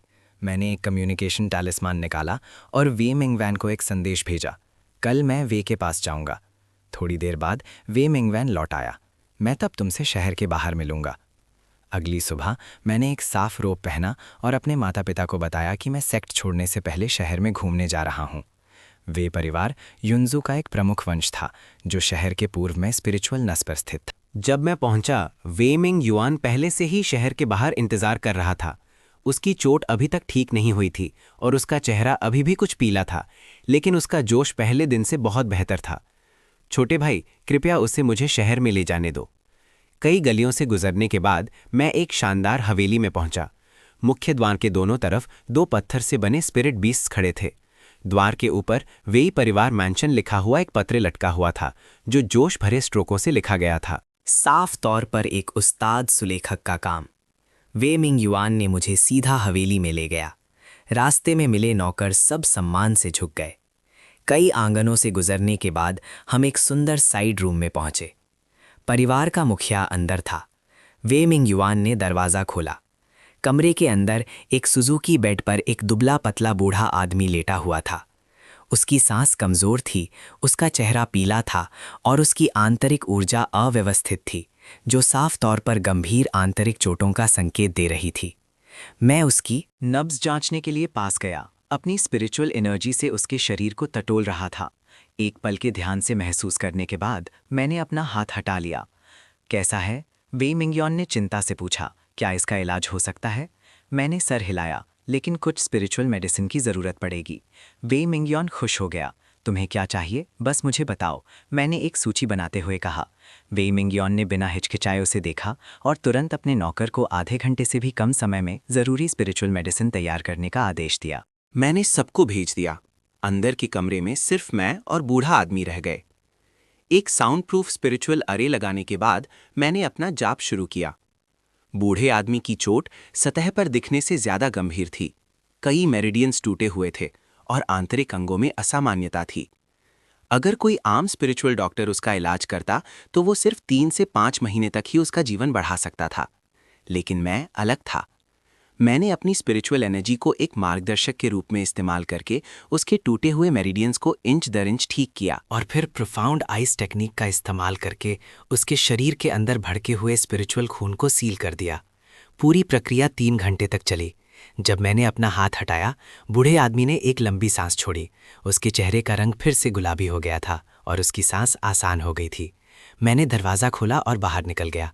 वे मिंगनान तुरंत मेरा स्वागत करने आया। पैट्रियार्क कैसा है? वो अब बहुत बेहतर है। मैं एक और नुस्खा लिख दूंगा, इसे दिन में 1 बार लें और वो आधे महीने में बिस्तर से उठ सकेंगे। वे मिंग युआन ने नुस्खा लिया। उसकी आंखें भावुकता से लाल हो गईं। छोटे भाई, मैं बहुत आभारी हूँ। मैं तुम्हारा शुक्रिया नहीं अदा करूंगा।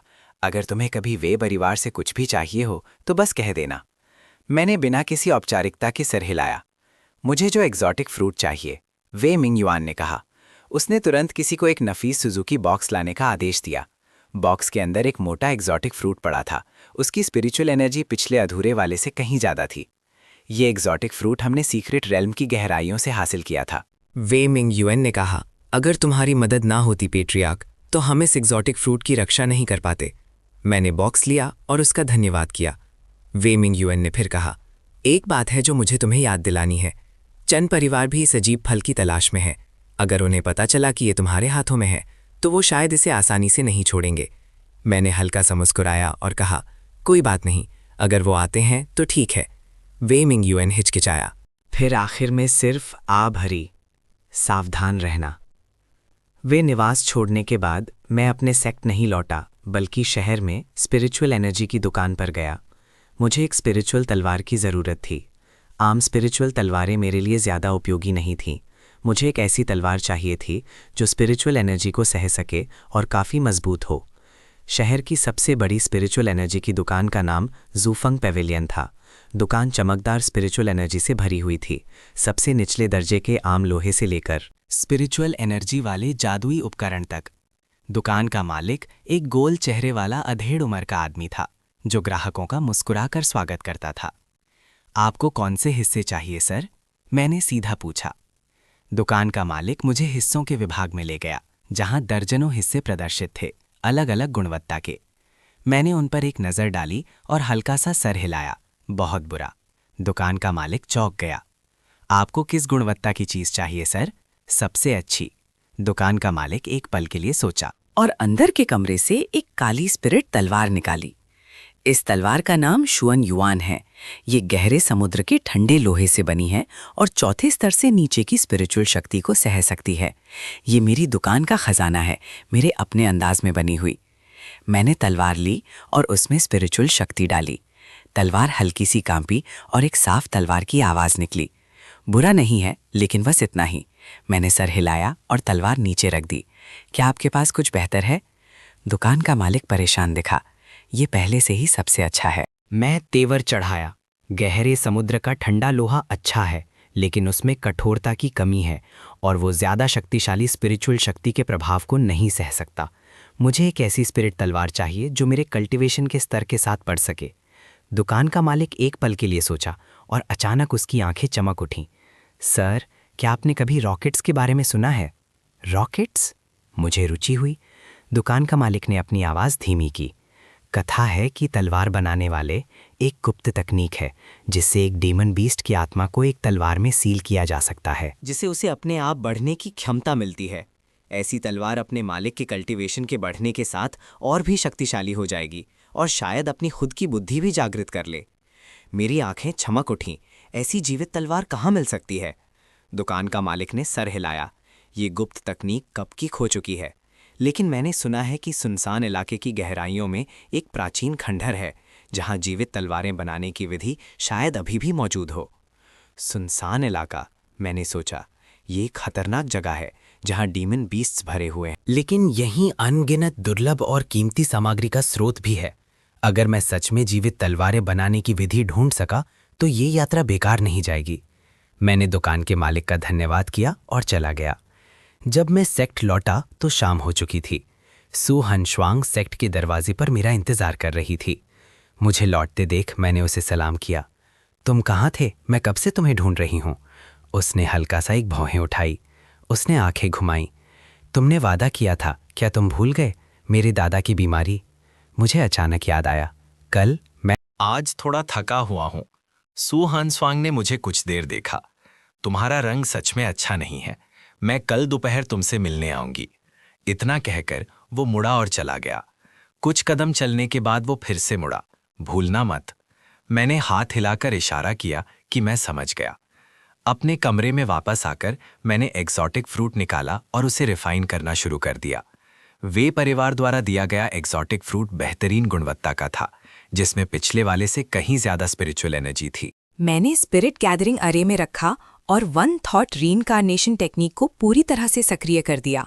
स्पिरिचुअल एनर्जी एक ज्वार की तरह मेरे शरीर में घुस गई। की रिफाइनिंग के पहले लेवल का बॉटलनेक ढीला होने लगा।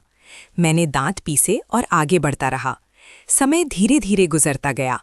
पता नहीं कितना समय बीत गया जब मेरे शरीर से एक साफ आवाज आई। बॉटलनेक टूट गया। मैं की रिफाइनिंग के दूसरे लेवल तक पहुंच गया। मैंने अपनी आंखें खोलीं। मेरी आंखों में सुनहरी रोशनी चमकी। मेरे शरीर में स्पिरिचुअल पावर पहले से कई गुना मोटी थी। मैंने आखिरकार ये कदम उठा लिया। मैंने अपनी मुट्ठी बंद की और महसूस किया कि मेरे शरीर में बढ़ती हुई शक्ति अभी भी काफ़ी नहीं थी, बहुत दूर तक काफ़ी नहीं थी। हेवनली डीमन के उतरने में अभी 3 साल से भी कम समय बाकी है। मुझे इस समय में अपनी कल्टीवेशन को जितना हो सके सुधारना होगा। कम से कम नेसेंट सोल स्टेज तक ब्रेक थ्रू करना होगा। ये सब के लिए बहुत बड़ी मात्रा में स्पिरिचुअल जड़ी बूटियाँ और अवसर चाहिए। मैंने अपने आप से कहा, शायद मुझे वहाँ जाना चाहिए। अगले दिन दोपहर सू हानश्वांग समय पर मेरे दरवाजे पर प्रकट हुई। आज उसने हल्का नीला ड्रेस पहना था। उसके लंबे बाल उसके कंधों पर बह रहे थे। वो कम वीर और ज्यादा कोमल लग रही थी। मैंने उस पर एक नज़र डाली। चलो, उसका मामा शहर में एक शांत आंगन में रहता था। आंगन स्पिरिचुअल बास से भरा था। हवा बांस के पत्तों को सरसरा रही थी। सु हनश्वांग का मामा एक पतला बूढ़ा आदमी था, जिसका चेहरा दयालु था, लेकिन उसका रंग पीला था और उसकी सांस कमजोर थी। वो आंगन में एक बेंट की कुर्सी पर बैठा था।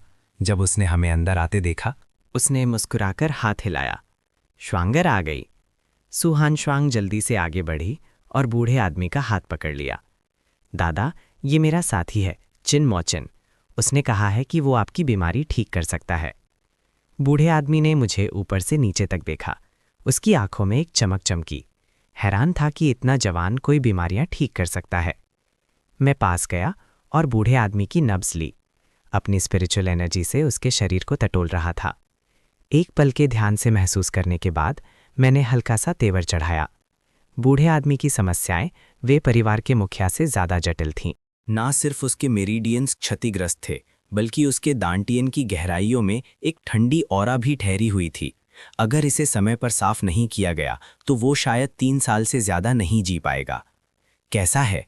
सु हनश्वांग ने मुझे चिंता से देखा। मैं उसे ठीक कर सकता हूँ, मैंने सर हिलाया, लेकिन इसमें कुछ समय लगेगा। सु हनश्वांग ने राहत की सांस ली। उसकी आंखें थोड़ी लाल हो गईं। ये तो बहुत अच्छा है।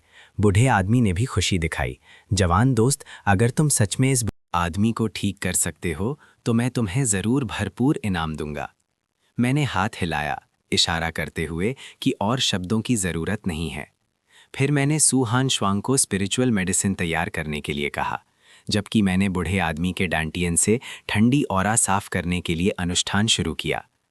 ये मेरिडियंस की मरम्मत से ज़्यादा मुश्किल था। इसके लिए स्पिरिचुअल एनर्जी का उपयोग करके ठंडी ऑरा को धीरे धीरे छिलना पड़ता था और फिर उसे प्रोफाउंड आइस टेक्निक से रिफाइन करना पड़ता था। पूरी प्रक्रिया एक पूरा दिन चली। जब ठंडी ऑरा का आखिरी हिस्सा साफ हो गया, बूढ़े आदमी ने अक्सर एक सांस छोड़ी। उसके चेहरे का रंग फिर से गुलाबी हो गया। उसने सच्चे दिल से मेरी तारीफ की, कहते हुए, छोटी प्रतिभा, बड़ी क्षमता। मैंने सर हिलाया, उठा और कुछ और स्पिरिचुअल मेडिसिन की खुराकें ली। आधे महीने के आराम के बाद मैं पूरी तरह से ठीक हो जाऊंगा। सु हनश्वांग ने मुझे आंगन तक छोड़ दिया। वो चांदनी में खड़ा था, उसकी आंखें कृतज्ञता से भरी हुई थीं। किनमोचन, धन्यवाद। मैं मुस्कुराया। धन्यवाद करने की जरूरत नहीं है, तुमने मुझसे मदद मांगी। मैं एक उचित सौदे के साथ तुम्हारी मदद करूंगा। सु हनश्वांग ने अपने होंठ चबाए। तो मैं तुम पर एक एहसान करती हूँ। अगर तुम्हें भविष्य में कुछ भी चाहिए हो तो बस कह देना। मैंने सर हिलाया, मुड़ा और चला गया। कुछ कदम चलने के बाद उसने अचानक मुझे बुलाया। किनमोचन वापस मुड़ा। वो चांदनी में खड़ा था, बोलने में हिचकिचा रहा था, लेकिन आखिर में सिर्फ इतना ही कहा, रास्ते में सावधान रहना। हाथ हिलाया और रात में गायब हो गया। अगले दिनों में मैं विल्डरनेस की अपनी यात्रा की तैयारी करने लगा। मैंने विल्डरनेस के बारे में कई प्राचीन ग्रंथों से सलाह ली और वह परिवार और सु हनश्वांग के मामा से कई चीज़ों के बारे में पूछा। विल्डरनेस यूनजू के उत्तर में स्थित था, एक विशाल प्राचीन पर्वत श्रृंखला जो दानवों से भरी हुई थी और अनगिनत दुर्लभ खजाने थे। लेकिन यह खतरे से भी भरा हुआ था। यहाँ तक कि एक 5वें स्तर का जागृत व्यक्ति भी अगर खतरनाक इलाके में घुस जाता तो मर जाता। लेकिन मैं डरपोक नहीं था। अपने पिछले जीवन में मैं कहीं ज़्यादा खतरनाक जगहों से बच चुका था, तो एक मामूली सुनसान जंगल क्या चीज़ है। 5 दिन बाद ज़ो ज़िक्सवान और सोंग जिंगयून ने वादे के अनुसार एग्जॉटिक फ्रूट पहुंचा दिया। ज़ू ज़िक्सवन ने अपना चेहरा गंभीर ने मुझे स्पिरिट बॉक्स फेंका और सील खोल दी। मैंने स्पिरिट बॉक्स लिया, उसे खोला और सही होने की पुष्टि करने के बाद मैंने अपना हाथ उठाया और उनके शरीरों के अंदर की सील खोल दी।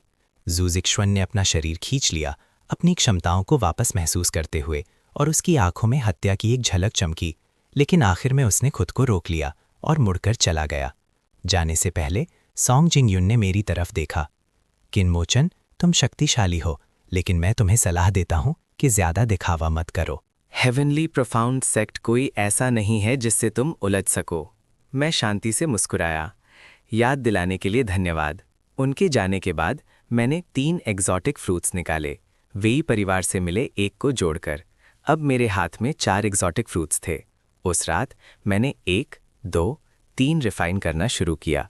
जब चौथा एग्जॉटिक फ्रूट धूल में बदल गया तो मेरी कल्टीवेशन ची रिफाइनिंग के दूसरे लेवल तक पहुंच गई थी और मैं तीसरे लेवल से सिर्फ 1 कदम दूर था। मुझे और एग्जॉटिक फ्रूट्स की ज़रूरत थी और डेजोलेट रीजन जाना सबसे अच्छा स्थान था। अगली सुबह मैंने अपना सामान बांधा, अपने माता पिता के लिए एक पत्र छोड़ा और उन्हें बताया कि मैं कुछ समय के लिए शहर में प्रशिक्षण के लिए जा रहा हूँ और उन्हें चिंता नहीं करनी चाहिए। फिर मैं अकेला डेजोलेट रीजन के लिए निकल पड़ा।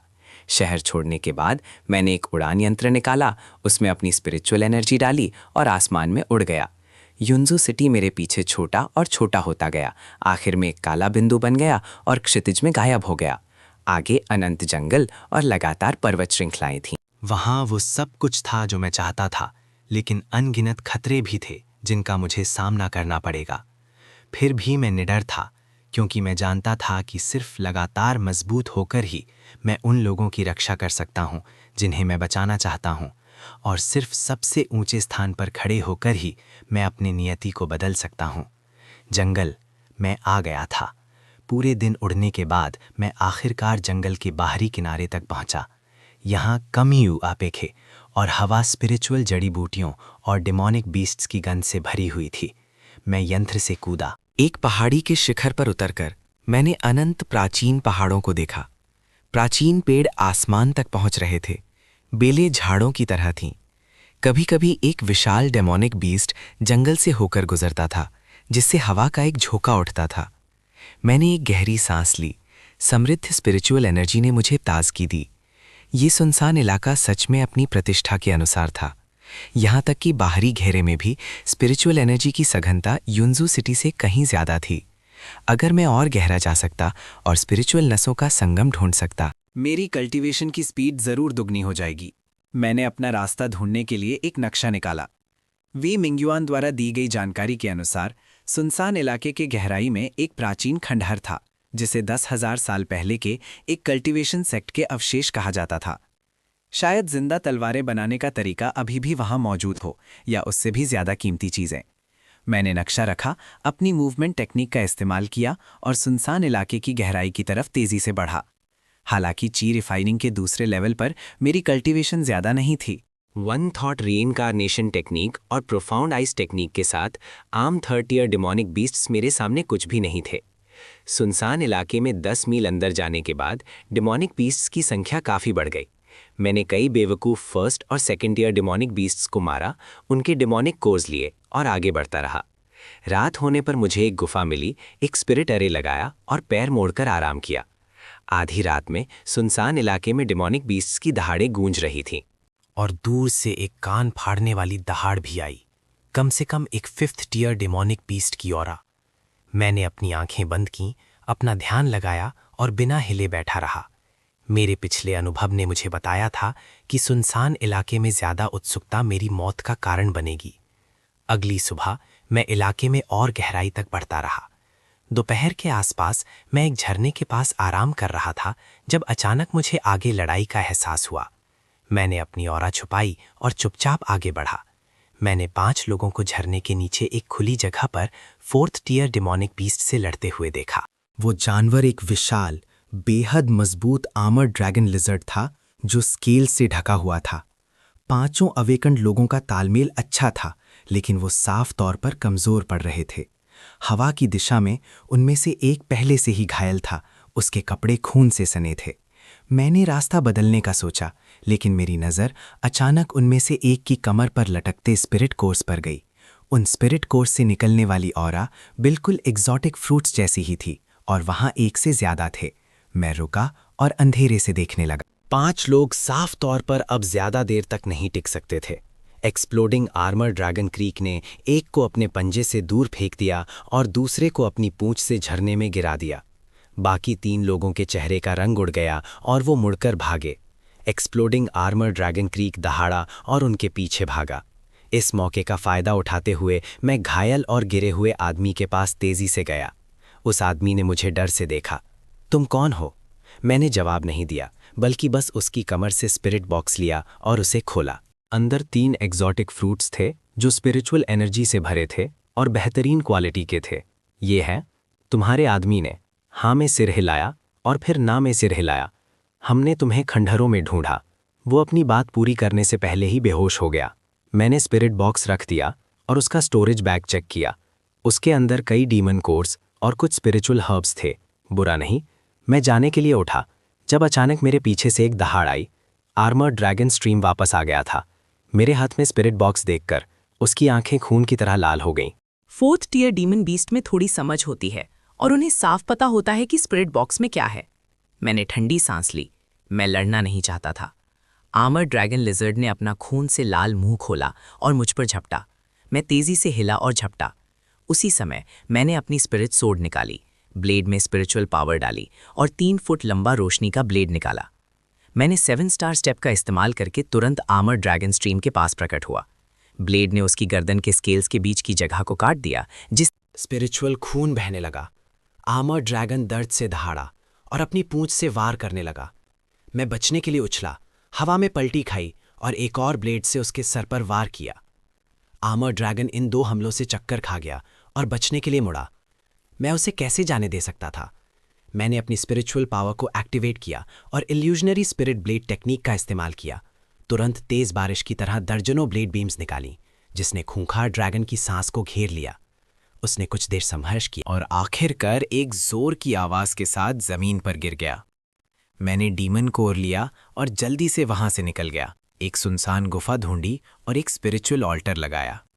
मैंने 3 एग्जॉटिक फ्रूट्स निकाले और 1, 2, 3 को रिफाइन करना शुरू किया।